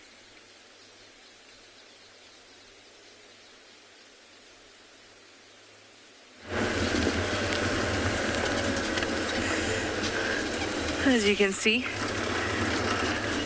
it's coming down quite hard in Djuma now. My face is dripping. At least it's gotten numb, so now it can't feel the cold very much. I've got a paw on camera at the moment. Did a little exchange, and now we're going towards Treehouse Dam, and then we'll go up and check out the den. Let's see what Treehouse Dam will have to offer.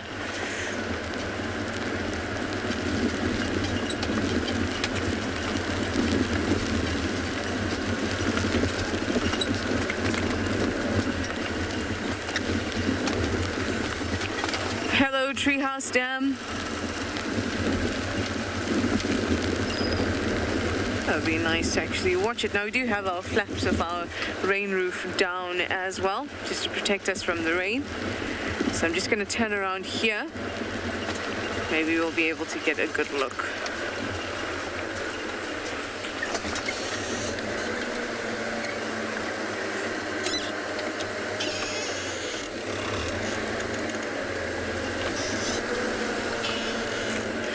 You'll be able to see the rain. There we go. And if you look at the dam, you'll be able to see little droplets of rain. Yeah, but not much else happening on this side.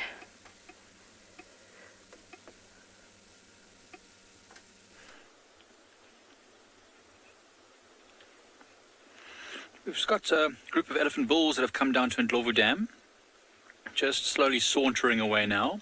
It's gotten a little bit wetter and windier, if it could be possible, as you can see those branches moving. They just came down to drink, but I think the wind and the rain is driving them away, because it's not so pleasant. And although it takes them a long time to get cold, once they get cold, it's not so easy for them to warm up, especially when there's not plenty of food around, and we're expecting it to be cold for another couple of days. We'll get a bit of a view as they walk through the trees. They're actually not so far behind a herd of buffalo that we see in the distance as well. It's not easy to get them on camera. They're quite far away amongst the sticks. So if you follow this elephant as he walks there, you might just get a glimpse of those buffaloes past those trees. Beautiful big leadwood trees by this waterhole. A little bit of greenery on the weeping boybeans. There's the buffaloes there, just in the background of where those elephants are moving. We'll try and get around to them as well. Or there's a student just there standing by the edge of the waterhole as well, just behind where those elephants are. Oh, there's the buffalo. You can just see them through there. So they all came down to the waterhole a moment ago. Now they're all moving off amongst the bushes and trees and shrubs. It's wonderful to sit at the waterhole. That's what our plan was today. There's no point driving around because there's not much going on elsewhere. So we just basically spend the whole afternoon sitting at the waterhole, and as you can see, the water is shrinking down, but even on these cold days, animals still need to drink. They still need to come in and replenish their water supplies because they're eating all this very dry stuff. So, yeah, we'll wait a bit longer here. I'm sure more animals will come down slowly but surely throughout the early evening, as long as it's not too, as long as it doesn't get too much wet and windy, too much more.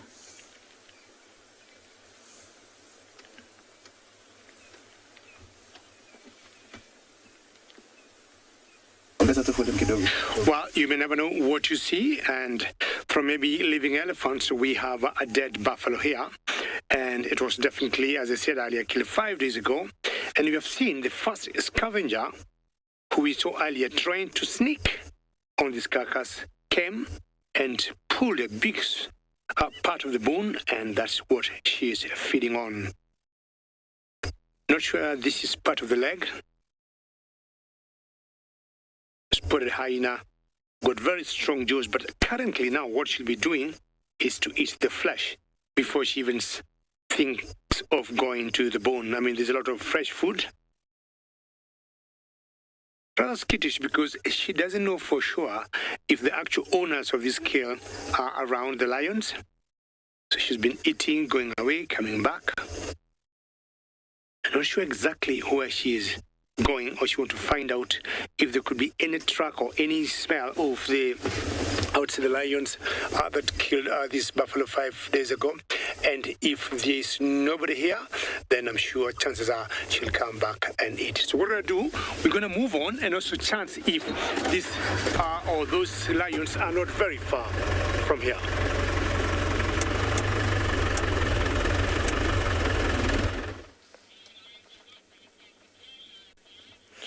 Look at this. Some Koki Franklin.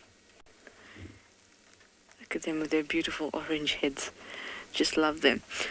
Often heard and rarely seen. Here's another one. These are 2 males. Beautiful mustard head. You can see that they're quite puffed up and they're shaking themselves off every now and then.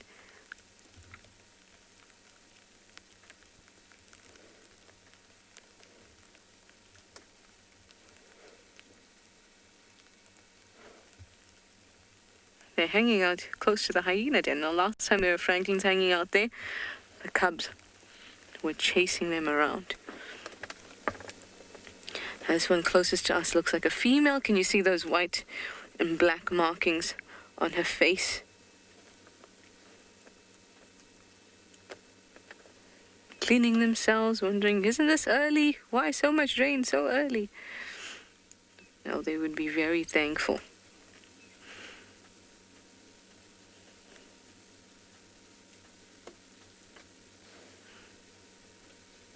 Now they've been putting around the grass,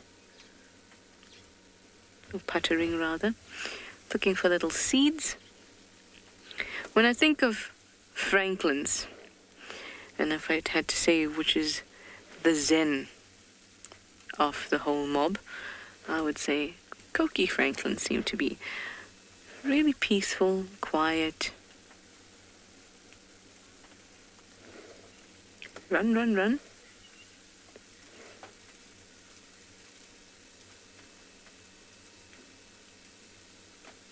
Oh, that's such a beautiful head.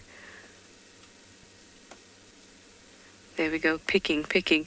Grass seeds, they love that.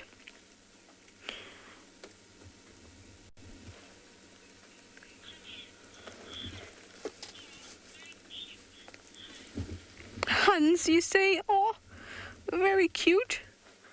They are very cute. Can you imagine these guys compared to, say, dwarf mongoose? They're about the same weight, which I think is so sweet. Compare them to a tub of cream cheese, 250 grams. That's about the average size of a dwarf mongoose. But they're not as small as a dwarf mongoose. They are larger, and that's because obviously they're birds and they have hollow bones and other adaptations to make sure that they're quite light. Whereas mongoose have dense bones and obviously built like a mammal. So they don't have any adaptations to make them lighter. Okay. Bracing myself to drive again. Let's go down here. I'm almost at the den. Koki. So sweet. All right, off we go. I'll see you at the den if there's anything happening there.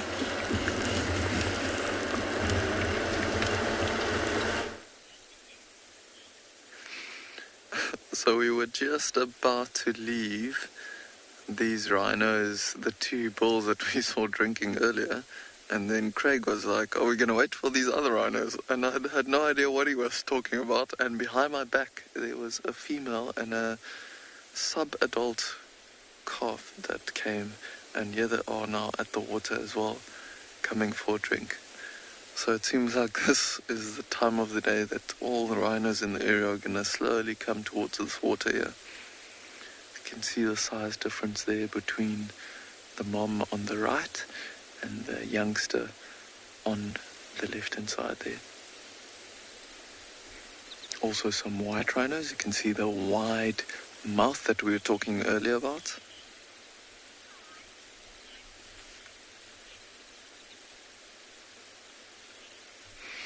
Shelley, you are asking why the white rhino is less aggressive than the black rhino. I don't think it's them just being aggressive per se. I think it's more nervousness, and it's probably just because of the social structure of the animals, but also the habitat that animals live in. So white rhinos like big open plains, grassland areas where there's lots of open spaces. They can usually hear and smell pretty well of what's going on around them and see stuff that's fairly close to them. Where black rhino, because they feed on twigs and leaves, they often stay in areas where it's a little bit more dense, and they can't really hear or smell or see very far away from them, and they are a little bit more nervous, and that is just why their temperaments are like that. So they do seem like they are more aggressive, but it's probably just because of years and years of evolution and how their senses have developed over time. There you can see the other two bulls, white rhino bulls, there in the back, just slowly moving off. Can just see their backs in the distance. This mom and youngster actually looks way more relaxed than the two young bulls there. Probably because they don't have to worry about a dominant bull coming and fighting with them. Heads down and drinking as much as they possibly can. Oh, they just had a fright. But there was a dove that flew off just behind them. They had a bit of a delayed fright there though.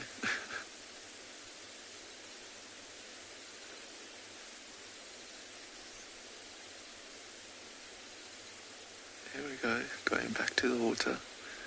Just making sure everything is okay. He's got his mom's back.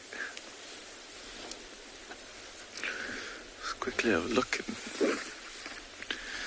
see if that is a young bull or young female. I don't see that fold between the legs that we were talking about earlier, so that does look like a young female and her mother.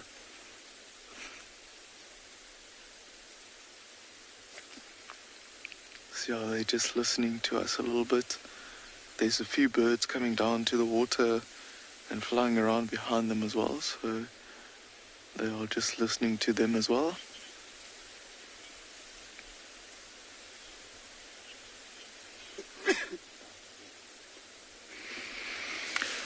Lina Polly, you are asking how tiny they are when they are born. So, newborn white rhino, we always joke around, they sometimes look like a big warthog when they are newborn. And they're not much bigger than that. They're actually a little bit smaller than a fully grown warthog. But they are super, super cute. And I think we're going to stick around for now and just see if they keep on drinking. But it seems like this female is quite nervous, so we might keep on going and go look for some other animals.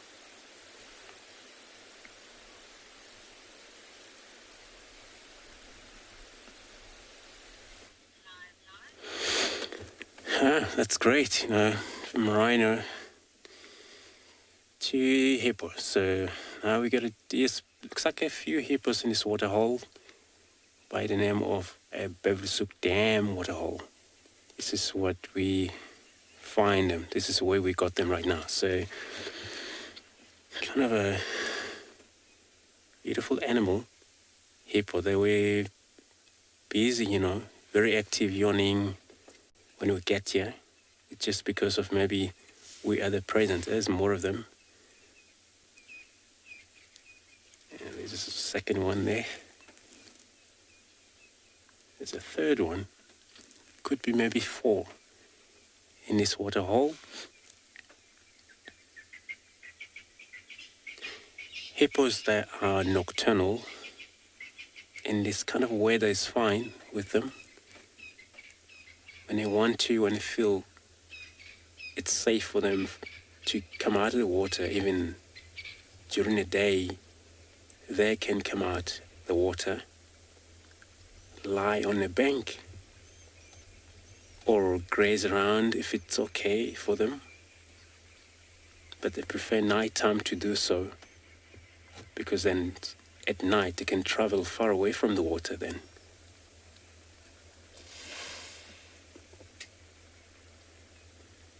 Look at these nostrils.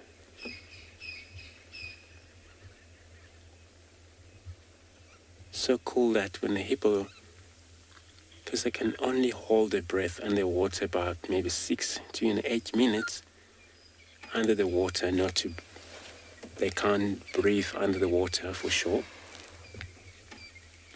But what they do is shut. So these nostrils, they can shut and open when they want to. So when they go under the water, they close them and they go down. Also, they close their eyes, ears as well. As you can see how smaller ears they get compared to that rhino you were just watching right now.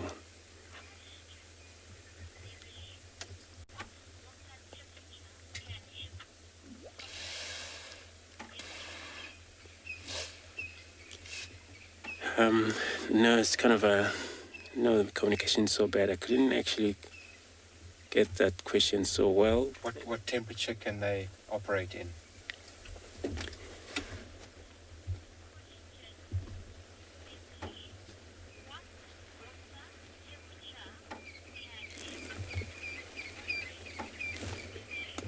Beverly, it's a good question there. So normally a water hole the hippo live on or stay on, it's a water that they don't have to be either very warm or hot. But cooler water, like a normal water, rainwater, or anywhere where the water is either very open or daylight, the water doesn't really get, boil up or anything higher the temperature. So could be anything from 25 degrees. My guess somewhere around there. Can't be more than like that, because then otherwise they don't need their hot water also, but the cold water is not a problem for them to sustain their skin. Of course, this skin is so thick, and without them being in the water, of course, it may dry it out. They can spend as much as they want outside the water, but it gets to a time where the skin does need the water, and then they have to reach the water. Otherwise, once that skin crack, due to the heat, also the dryness they get, they can't produce any oils on them, so it's easy for that skin to get dry and crack. And then to repair that, it's got to take a while, or hippo die sometimes of not being in contact with the water.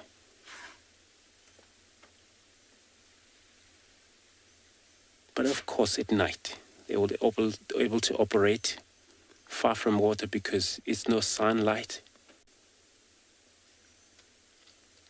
And for that, they can reach as much as about, 6 k's at night, graze, bulls do their patrol boundary because they're also territorial.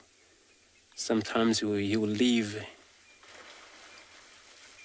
his pod, his group, and then check his business, boundary, remark again. You remember they do that. How they mark their territory, they defecate by defecations. Spread their defecations towards the wood where that defecation may stay for longer. Just that is a reminder of some other bull that they might be around, so they might have to know that this area is occupied. Otherwise, whoever trying to get in there as the other male could be then he's challenging him for the fight. In a fight of a hippo is not good, which usually one die or get out very injured.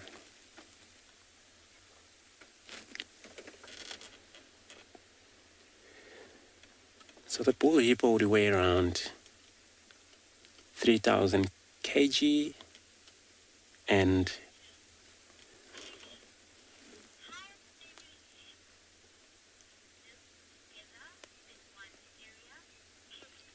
Kelly, you want to know how many hippo can live together in one area.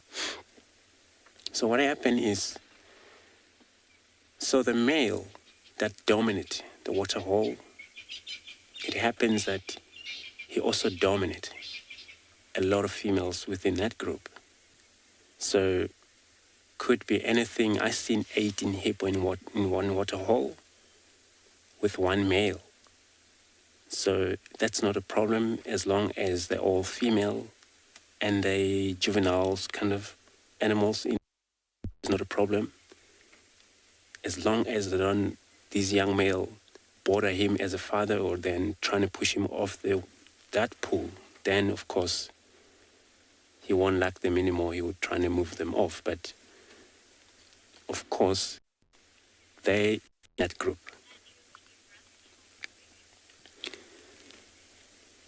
So it's so important for male to be with a group because somehow he has to dominate them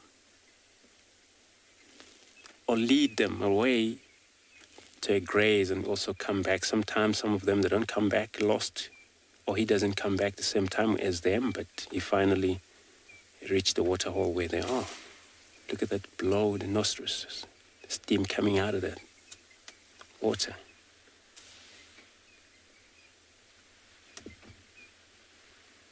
We'll leave them, move on.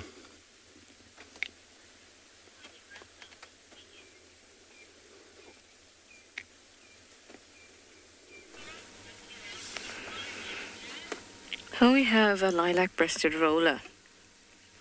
In the similar vein of all the birds we found today, puffed up, wet, giving us a bit of a shake.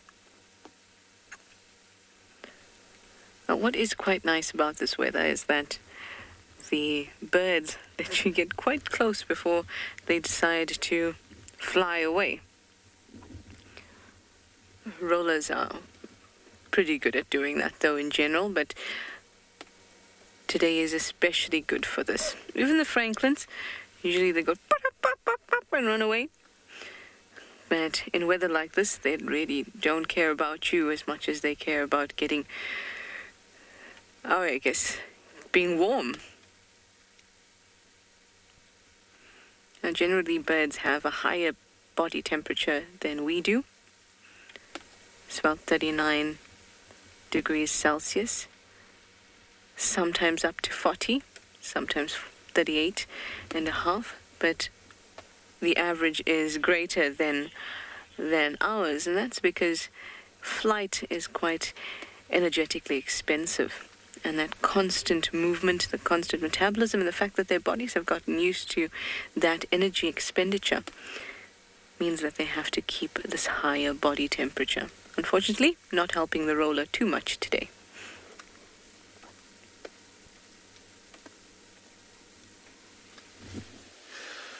So we've come back to the lions that Matt heard yesterday on the zebra carcass, and look at this. There is the whole pride of lions that have just been chased off by these 3 buffalo bulls off of the carcass just to our right hand side. And there's one of the youngsters. All these youngsters are getting very inquisitive. Look at the buffalo picking up their heads as well. There's one that's creeping a little bit closer.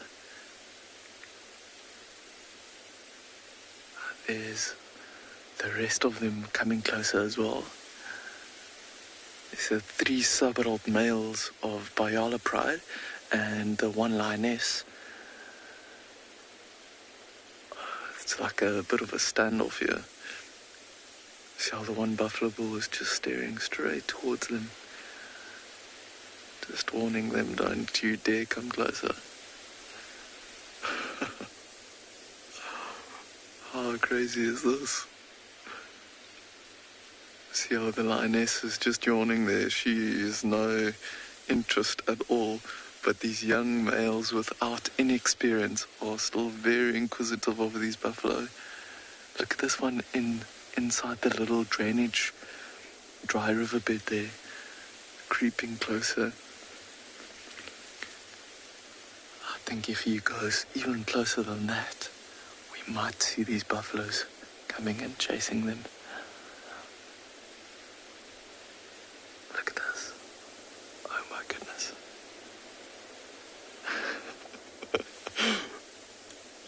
He is almost trying to tempt the buffalo. Nice and playful.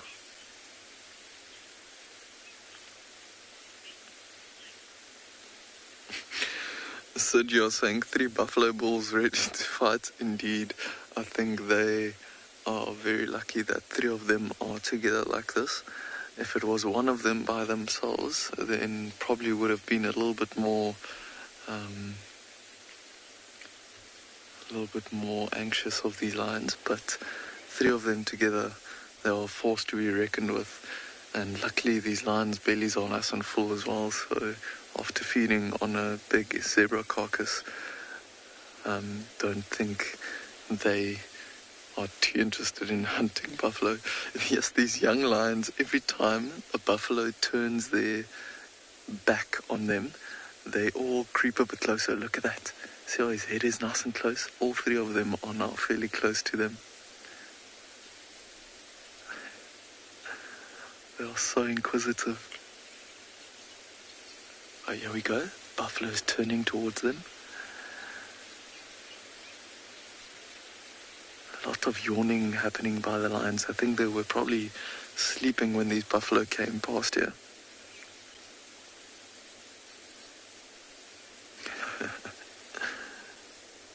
The lioness is probably thinking, oh please guys, just lie down. We don't want any trouble.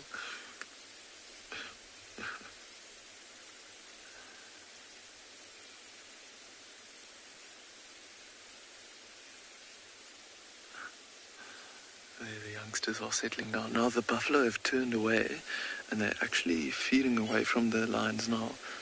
So we'll see if these youngsters creep even closer. Especially this one that's in frame now. Oh, there we go.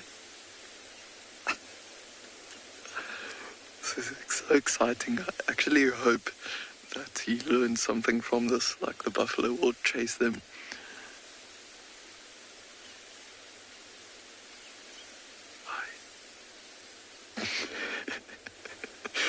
Just crept a bit closer, and then the buffalo came one step forward, and he was like, okay.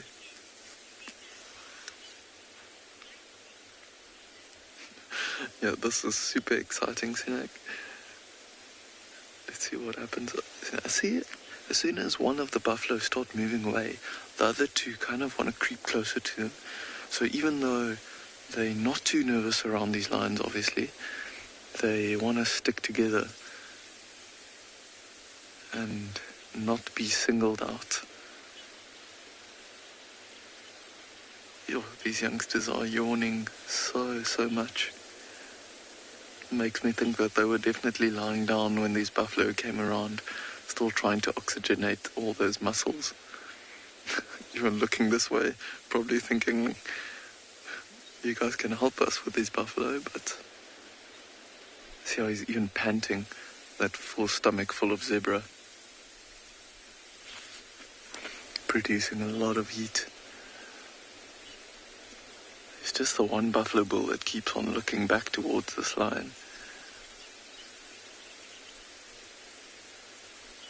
Curiosity killed the cat, it seems. Yeah, the buffalo is coming closer. See how he's immediately going back to his mom there.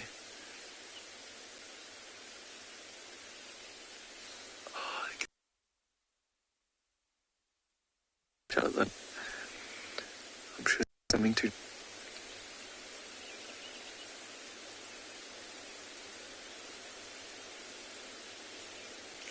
Oh, there's a woolly neck stork that just flew behind the lines. They're probably looking to get a piece of the carcass that's still left here. These buffaloes seems like they're circling around this area. You can see the grass is nice and green down here. There's probably a bit of moisture left in this dry riverbed. Oh, yeah, the buffalo are coming close. See how they pick their heads up? Whenever they pick their heads up like that, smelling the air. Oh, this one's not too phased. He's keeping on feeding as he's coming closer to the lines there.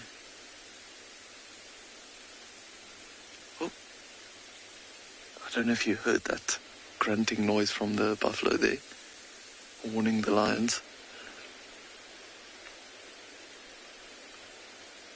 Oh my goodness, that is super close.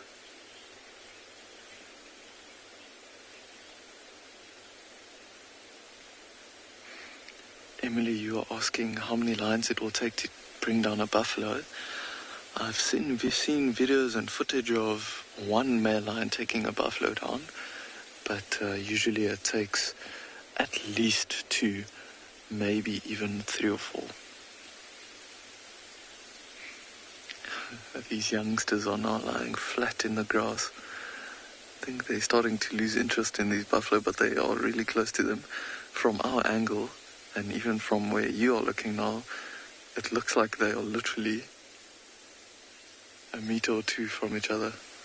Very interesting behavior that this buffalo is not too worried. It almost looks like the youngsters grooming the buffalo from the angle that we're looking at. But there is a little bit of a ditch between them. So the buffalo is obviously feeling quite safe.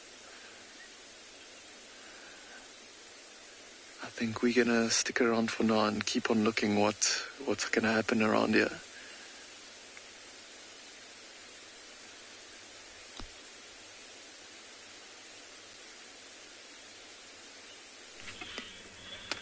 Here we have a community nest, spider's nest. It's quite large, and they start off quite small, and then as the colony grows, so do all of the holes and passageways within that nest. And at the moment, everyone would be quite dormant inside. Well, not exactly dormant, just not very active inside of it. Once the sun comes out, they'll start to repair the nest and all the webs around it. But at obvious reasons, they don't want to get wet or too wet. The silk itself is waterproof, so it will just kind of drip down. And it's quite a sight to see them all out. It's something that I quite like. It looks a little bit like a horror movie, but it's very, very interesting when they're all out. And they're quite big. They're, I'd say, probably about 1.5 centimeters, the actual spiders. It's quite intriguing to watch them go about rebuilding the kind of scaffolding that holds the nest against the tree. They have different casts, well, not exactly casts, but different roles within the nest. Some protect the nest, some rebuild the nest, some take care of the young. They all live together in a very happy spider family. Some birds that use spider webs for their own nests, like flycatchers and bulbuls.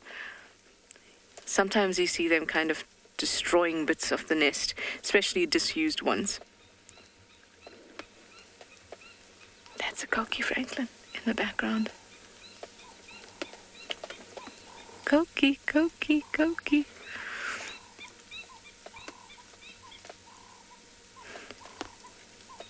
Now, you'll only really see them repairing the nest during the day, and that's because it's nice and dry.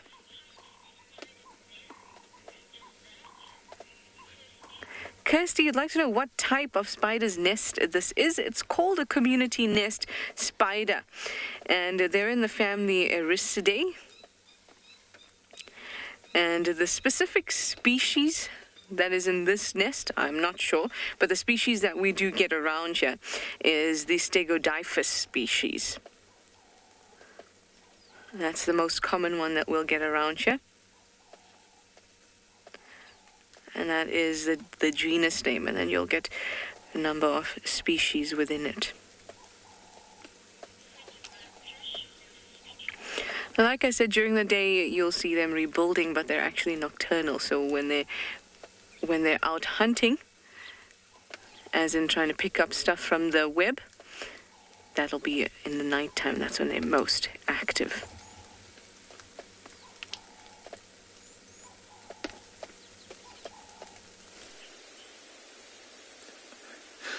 So these buffaloes have actually came across in front of us, but they are still literally meters apart away from these young sub-adult lions. You can see the lions are moving around behind them, and these buffalo have started to lose a bit of interest in them. Heads are down and feeding, and look at this one, is not even looking towards the lions, but the youngsters are super inquisitive still. Oh, look at this big bull. He's got like a tear in his ear there as well. Super interesting behavior with these buffalo, obviously knowing that these young lions don't pose a threat to them, so they're not too worried about them, but still keeping an eye on them. See how the one youngster went there towards mom in the back and rubbing up to her again. She's the only one that's really keeping a distance, I guess, because she really knows what danger these buffalo can be towards them. And these three bulls are quite big horns on them as well. See how she yawned there in the background as well. There was at one point where the woolly-necked stork that flew across in behind them came across to the buffalo, and the buffalo chased it as well. See that youngster, it's just crossed through the little dry riverbed to this side where the buffalo are, and I can just see the woolly-necked stork is also walking in the long grass, about to come into shot. Shelley are saying these buffalo are quite trusting. I don't think they trust the lions. I think they're just not scared of them. There's the woolly-necked stork. How's that? A lion, a buffalo, and a woolly-necked stork. Just need them to climb onto each other's backs, and then we'll have a nice children's story going. Look at that youngster being quite playful there with a piece of log there.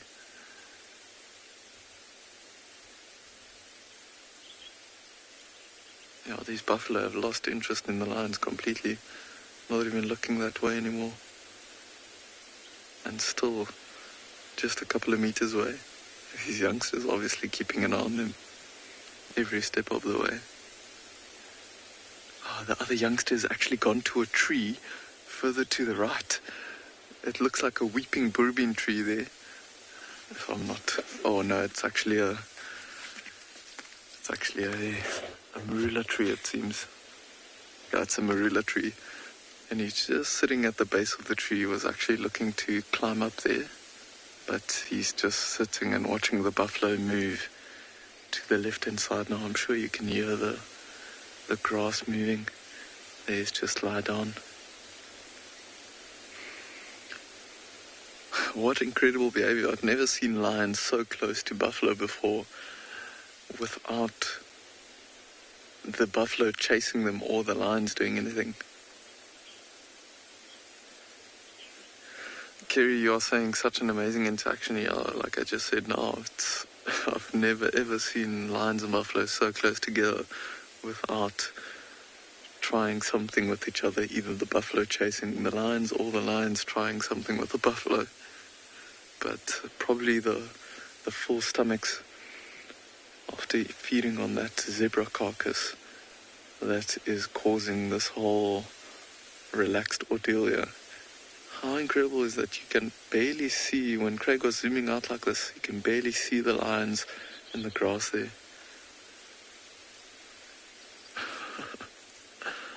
What an incredible spot. These youngsters are also starting to lose interest in the buffalo a little bit. Still keeping an eye on them. It's getting nice and late now, so I'm hoping that they won't go back to sleep even if these buffalo move away, and they'll stay nice and playful. See how this youngster keeps on looking towards the buffalo and then keeps on looking back up. I wonder if that woolly neck stork is maybe walking around in the grass here somewhere.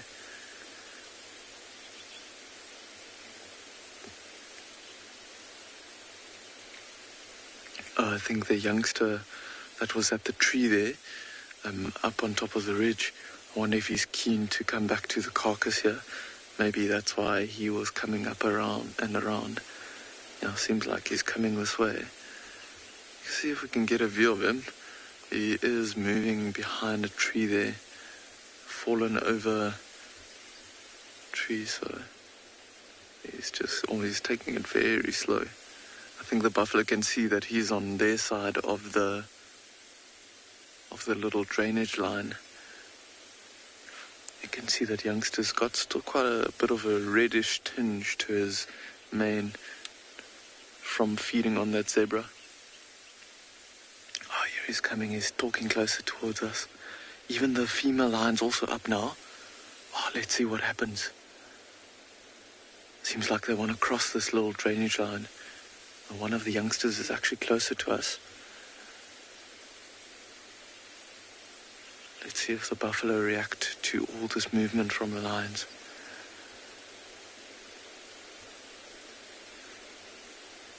Oh, look at the youngster coming, trotting forward. He's very brave. Oh, here we go.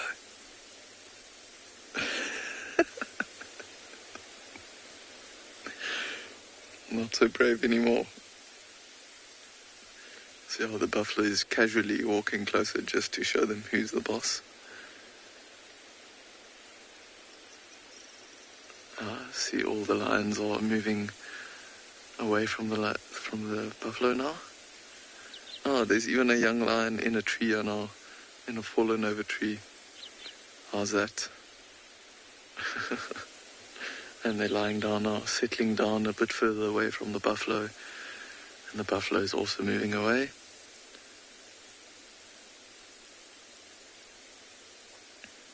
I think we'll stick around here and see what happens.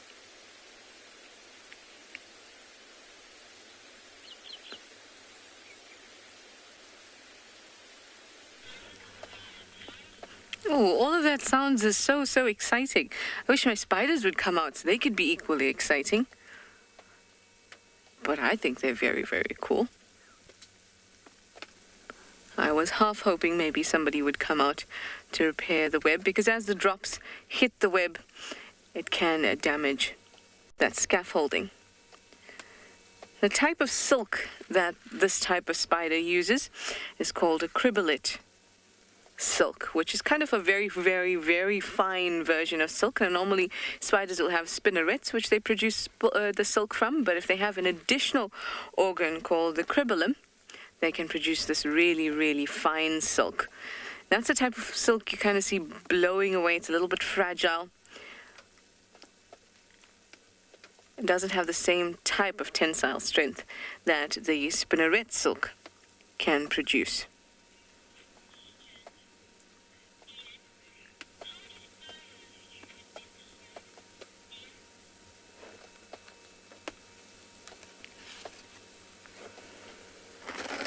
I'm going to grab that question again. I only got bits of it. But I am here, I promise.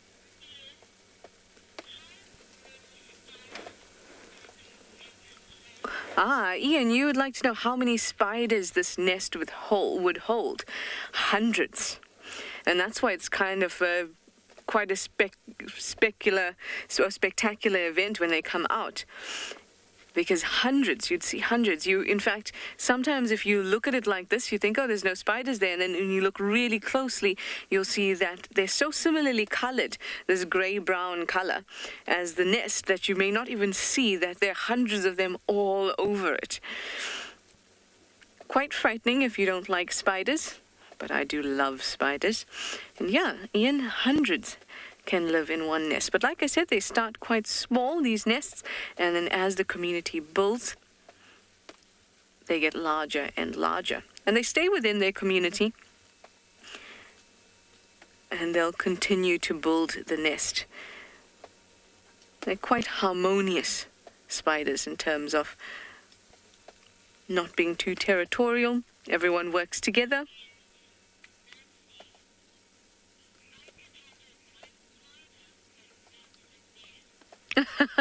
Nancy, you say you can handle one spider but not a nest. Can you imagine a spider's nest in your home? I can. I do like spiders very much. Jumping spiders are my favorite. I just think they have the cutest faces. Not to say that these faces are not cute either, because they are.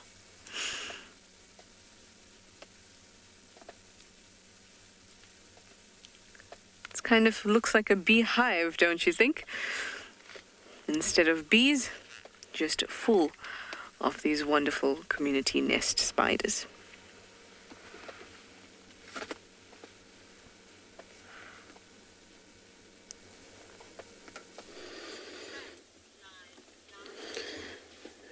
Whoa, yeah, spiders. Something else out there, but then come from the spider to now, yeah, spotted a hyena. We just come across right here. It was still busy doing its own hunt. And this is how these creatures do, that are not always in a group. But now, it's still quite a light, daylight, I might say, because it's not having yet sunset. It's interesting in this area because the northern boundary we were traveling in there was a fresh bridle line track sprite. So, and then we check everywhere, they haven't coming out of this block. Now we come across the hyena, very interested on, well, hyena, they're a very good tracker anyway. They can smell far as they can, which means if anything that died in the middle of the block,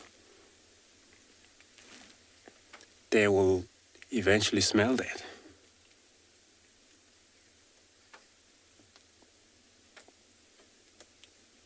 So we're so lucky finding it on the road, but you know, we're actually losing visual of it, so I'm not sure I would try getting there, but you know, it's on its mission. So, doing its own hunt. So, probably it's going to do that until find the lions or whatever it is in the bush.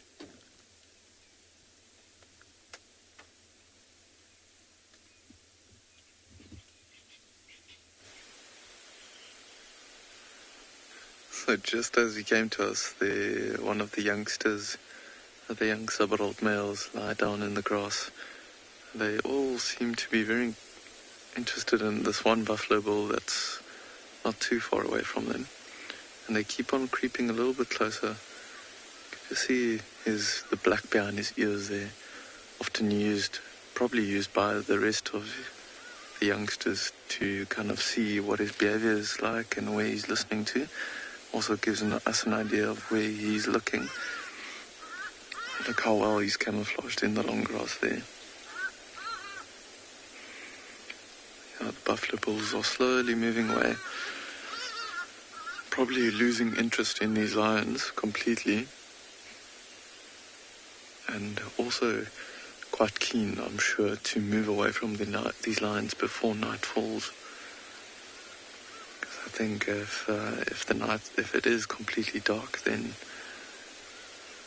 they are at a big disadvantage to the lions. One of the young lions also now disappeared in the gully or the little ditch just below. We'll see if he comes out. Might come and join the rest of his brothers on the hillside here. Mum has now moved off completely and she's lying down behind that fallen over tree. There he comes. See some interaction there, yeah, rubbing up against his brother, flopping down right next to him there. I think these three were sleeping and their mom was probably pretty happy about them sleeping, and then his buffalo came and chased them up. Seems they are nice and playful now. Here comes the other one. Also wants to be part of the grooming. Look at that, just falling on top of his siblings. They're probably grooming away at each other because there's quite a bit of blood and smell of the carcass still on them. Oh, there they go. Actually walking up towards us here. And now back towards the buffalo, it seems. Oh, no, just keeping an eye on them. Right, let's see where this one goes. If they keep on walking in that direction, they are coming back towards the carcass, the zebra carcass, which is just in front of our vehicle here. See, this one has got a nice full belly, but he might be keen to try and stuff himself a little bit more. Yeah, there he's going to the carcass. Carcass is just behind this tree in front of us. And yeah, starting to feed.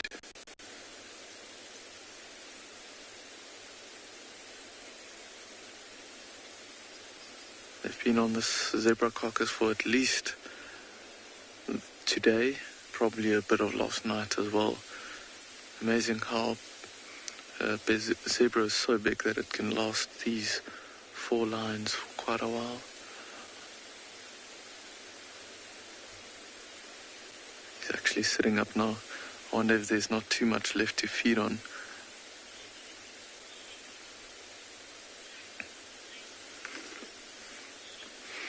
Shelley, you are asking what pride these lions are or belong to. So these are 3 subadults and their mother, and they are part of the Bayala pride on the southwestern corner of Phinda in their territory. Look at this youngster playing with the carcass there, and then there's another one that's now starting to stalk the buffalo. Look at that one buffalo is facing his way. Don't think he's realized yet. I think he's seen the line, so he casually comes walking closer.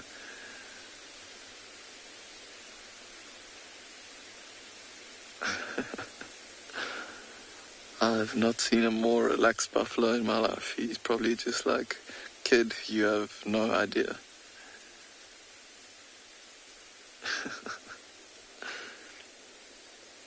Young lion was obviously just trying his luck, seeing how close he can get to them. Very inquisitive of anything that moves, it seems.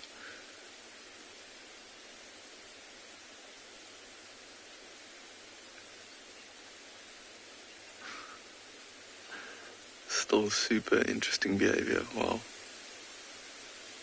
And these buffaloes are not moving away. They are really enjoying the grazing here and just staying. See how this youngster's head just bobs down every now and then, so whenever the buffalo loses interest in him, he looks very interested in them. Moving back to his brother now.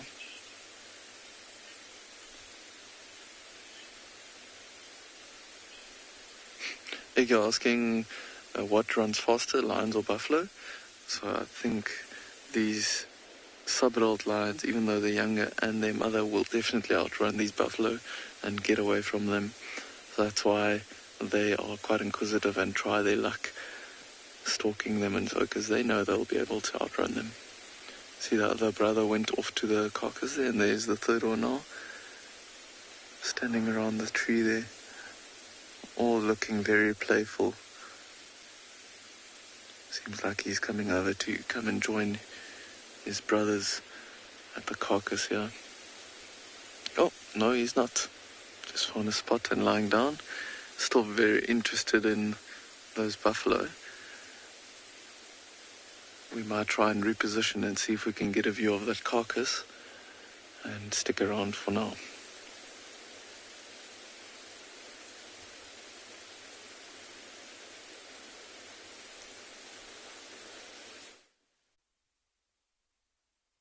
Well, buffaloes and lions are mortal enemies, and everybody, when they meet, they'll always try and challenge each other.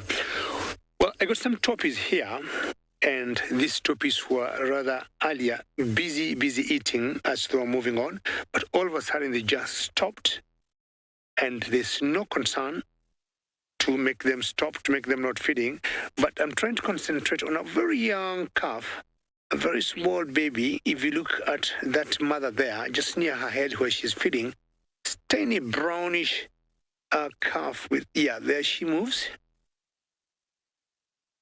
Staying very close to mom. But look at the mother, and if you're lucky to see the whole body of this baby, you're going to see the huge difference between these two animals. I think still a new baby, and the mother is either trying to lick it and pushing it. And sometimes you'll notice the mothers will do that for the baby to have a proper implant, or for the mother to avoid any confusion in the herd.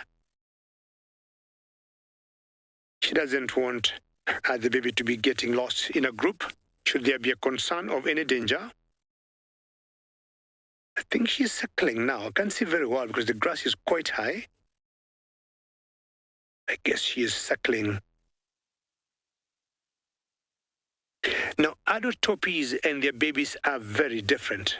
When you look at their tones of colors, they're very different. You'll get the adults having the brown, the gray, the black. But the youngsters will only have one light or creamish color, unlike the adults. You might think that they belong to different species of animals. The colors of the babies become more conspicuous as they age. And every time I see the toppies, it reminds me of the Sesebes in South Africa.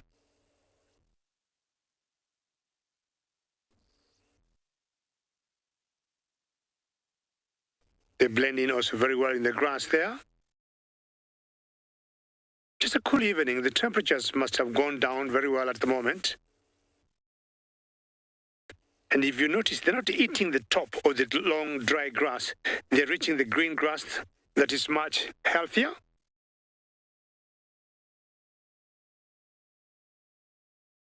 And hopefully, I'll be seeing something more interesting as I move on.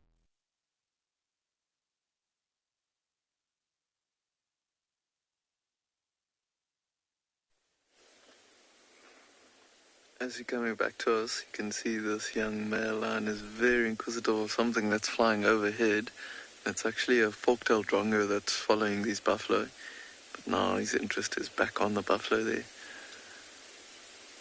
So they've got the two youngsters that's lying down, and the third one is playing away with the carcass in the back. And there you can see mom's full stomach as she's just sleeping in the back there, not too fussed about what's going on in the background there. Oh, the life of a mom. You can see these two youngsters lying in the grass. Still very much interested in what these buffalo are up to. And these buffalo have come back to the spot where they were earlier. And that's why these two lions are so inquisitive, because there's a lot of movement happening from their side.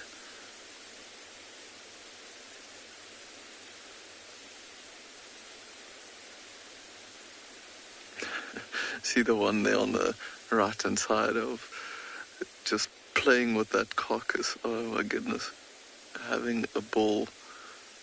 Just see paws going up into the air every now and then as he lies on his side trying to get to different parts of the carcass. Probably just pulling on the skin, and so look at that.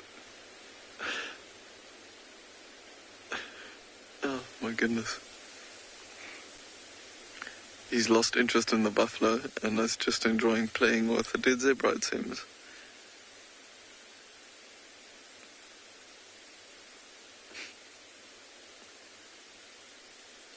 I'm sure he's trying to get into different sections that haven't been fed on yet. That's maybe on the other side of the carcass.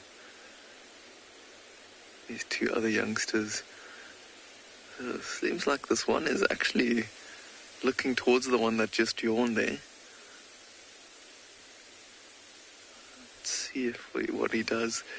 He seems very interested. See how the black behind his ears are showing us where he's listening to. Oh, there he just turned his head towards the buffalo again. Don't know if you can hear the buffalo moving in the grass in the background.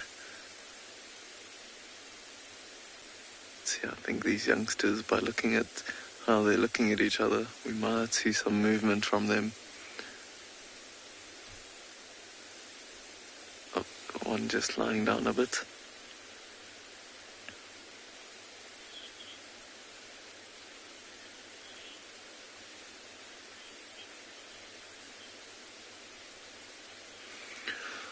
RJ, you're asking if these lions will make another kill if even though they're full.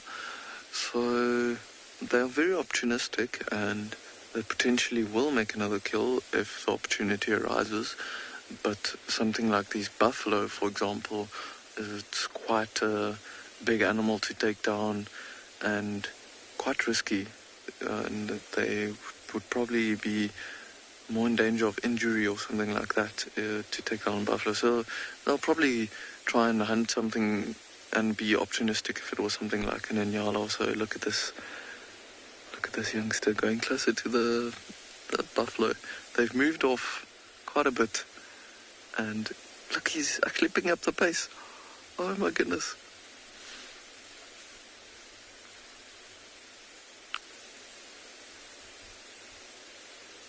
There's a buffalo that's now stopped and looking straight towards the line there. He just disappeared behind this vehicle here. And there's another youngster that's actually come out in the open just next to us here, also looking at what his brother is doing.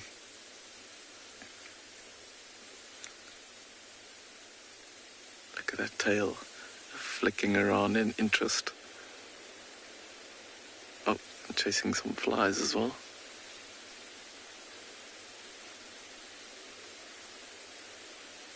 Sure, that belly is so full. We were asking earlier if they are faster than buffalo with a belly like that. They'll have to be careful. Super inquisitive in the movement of these buffalo. You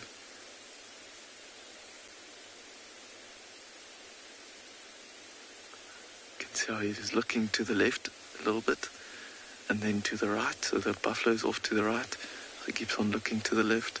See how he's walking nice and slow. Probably going to where his sibling is.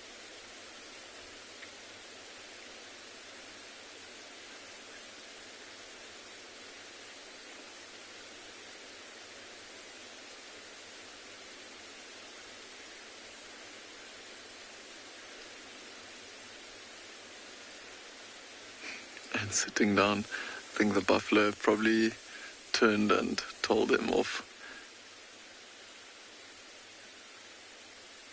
Let me see if I can reposition just a little bit.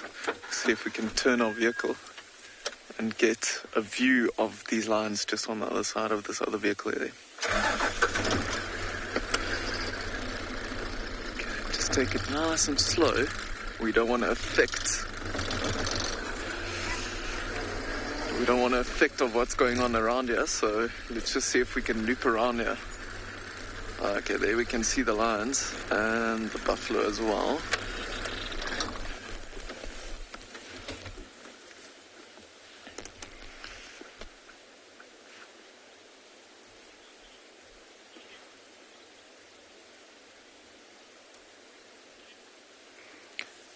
Kathy, you're asking how old these lion subadults are. They are just about a year old. I remember having a sighting with them, one of the first sightings with them in August last year on a wildebeest carcass. So that would, probably around a year and a month or so, a year and 2 months old or so.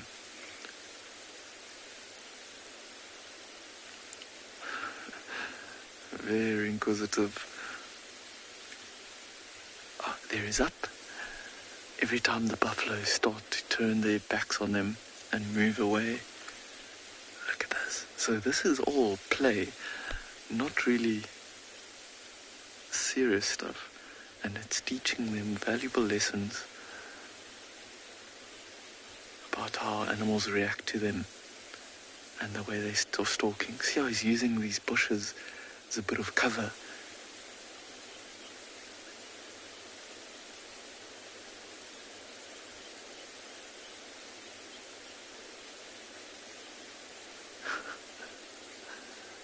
Now he's sitting down and grooming himself. Probably got bitten by an insect or something behind his back there. I can see the other buffalo just in that little dip behind this lion. Here's the other buffalo coming into sight now. Look at that. How's that for a view? The lion sitting and just watching a buffalo again, just like earlier. Wow. And what a set of horns this buffalo bull has on him. Not something I would want to mess with. Keeping a close eye on this young lion. You can see this buffalo is quite old, quite a bit of hair missing on his back there as well. The youngster is losing interest. As soon as the buffalo are concentrated on these youngsters, oh my goodness, there's another young lion that's just come into our view now on the left hand side, just a little bit left of this bush that's on the left hand side of the screen. Let's come a bit closer because the buffalo have started to turn their backs on them. There he's coming, he's stalking now again.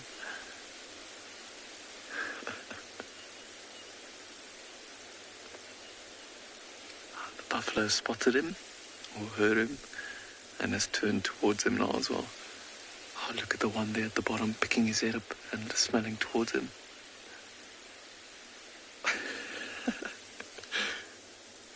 Quickly scurries away when the buffalo just shows a bit of interest in him.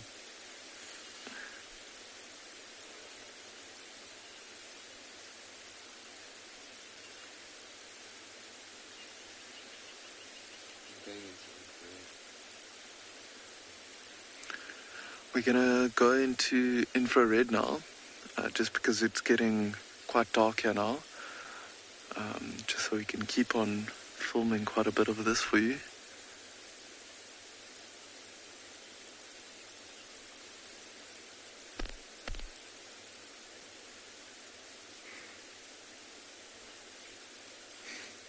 Here we go. Much better with the light. The buffalo is actually going up towards the young lion that's on that side. Oh, he's just ran off. But now this one here closer to us is just also repositioned. And the buffaloes seem like they are coming up the little drainage. I think they were feeling a little bit vulnerable down there.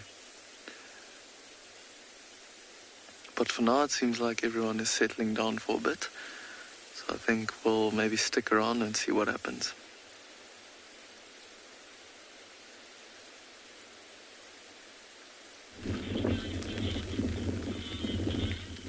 Yay, my afternoon is complete. I have some very, very wet elephants. Aren't they just lovely? Now you will notice that we are in infrared at the moment, so you'll be seeing a grayscale kind of color. And that's because it means that we can watch these animals when the light is very low without spotlighting them.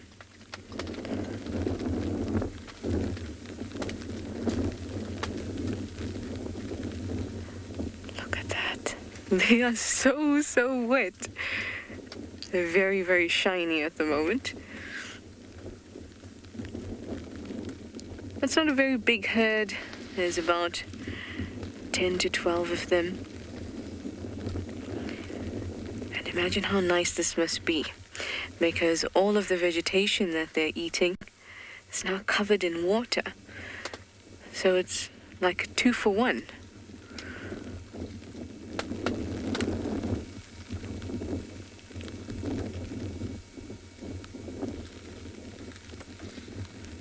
Oh, just lovely. Really enjoy watching them. Now there's a few off to my left, so I'm just going to move a little bit so we can have a look at them.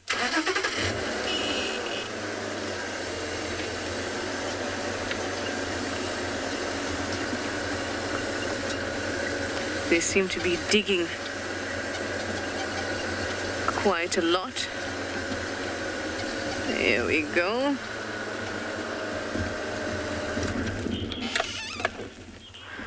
There we go. Digging to get to some juicy bits. And now most of the bits that they're eating are juicy from the rain.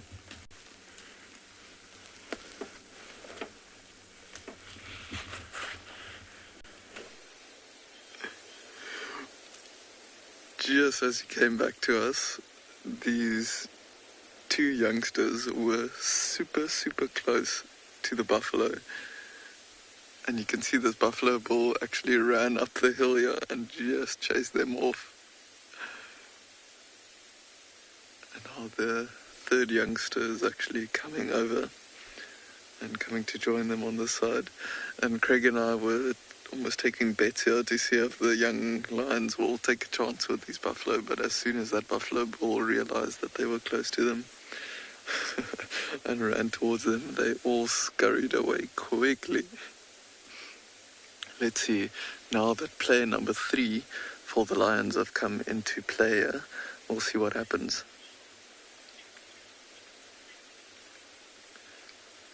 So 50 are saying it's a fantastic sighting, definitely one of the best sightings of my cycle so far. Look how close that one is now. Oh my goodness. He's just stopped. And here comes the others coming to join him. Oh my goodness, this is crazy. Oh, there we go. Buffalo chasing them.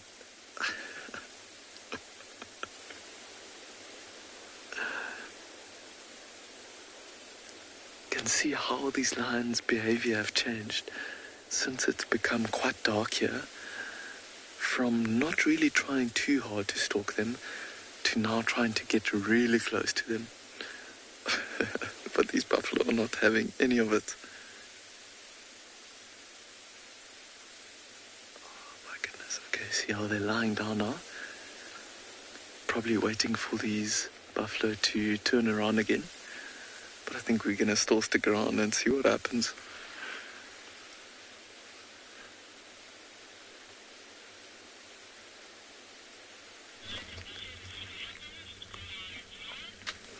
Well, these guys are busy digging up this combretum.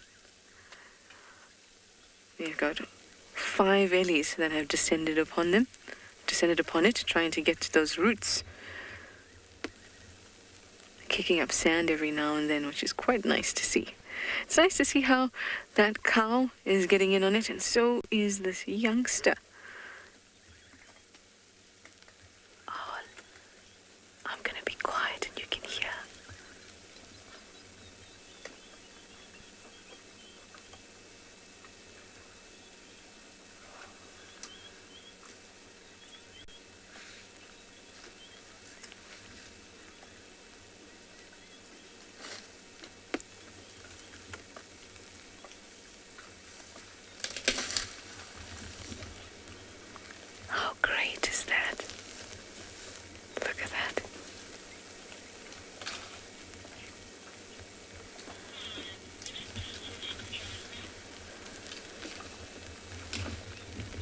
So peaceful. This must be a very welcome gift to all the animals out here, especially elephants. They struggle with the heat. all their vegetation was dry. And now we've got some really nice tasty stuff. It's a nice cool day for them. I'm sure that they've had a ball in this weather.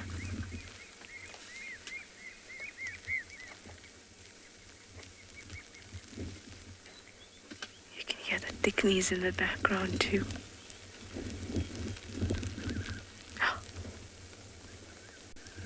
Fiery-necked nightjar as well. There we go.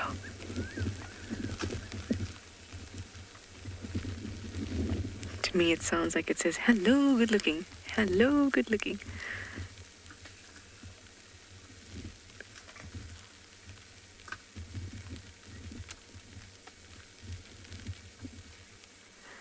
Can you see that their eyes still shine with the infrared? And that's because infrared is still a light wavelength. It's just one that we can't see.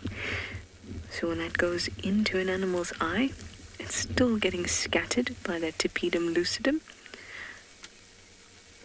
between the retina and the choroid in the eye.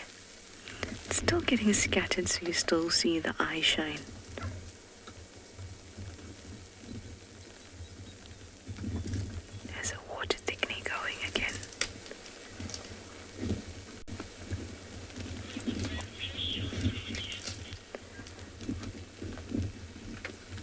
Lovely. So nice to see animals enjoying the fruits of the changing season.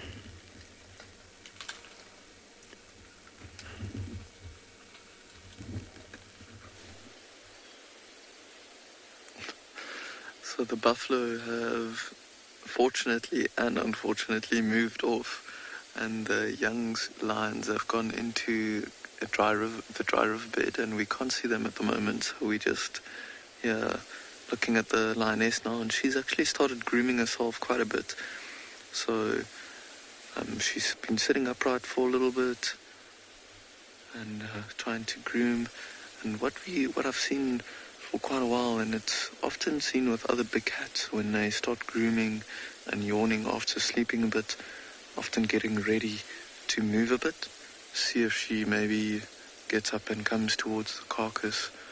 So she's still grooming her paws, and so I'm sure there's quite a bit of scent of the carcass on her paws there. There we go, and she's up and coming this way as well. Perfect. Might climb through that fallen over tree there. Oh, she's calling a bit, it seems. I don't know if you can hear that. It's just a faint call, contact call from her side. She's calling her subadults.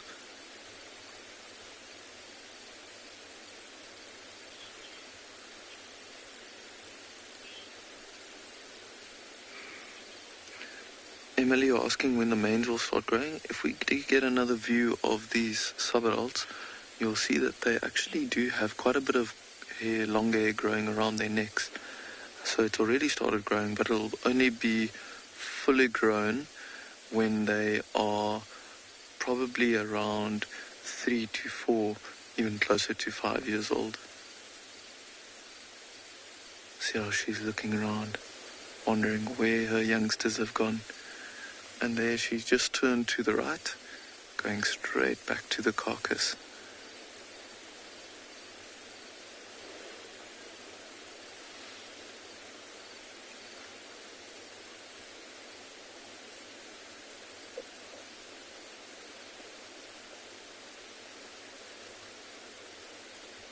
Yeah, there she's gone to the carcass there. Just see her bum sticking out. Let's see if she pulls the carcass. As I said earlier, the other youngster was trying to move it around a bit to try and get to some other pieces that haven't been fed on yet. It's getting dark very quickly now. And there she's calling again. But I think for now, these lions are probably going to stick around this carcass. But we'll see you again tomorrow, same time, same place. So from my side, good night.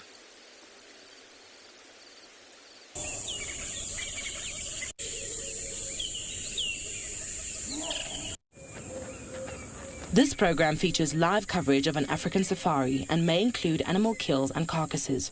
Viewer discretion is advised. Good morning, and welcome to Djuma Private Game Reserve in the Sabi Sands. My name is Steve, and welcome on board your live digital safari.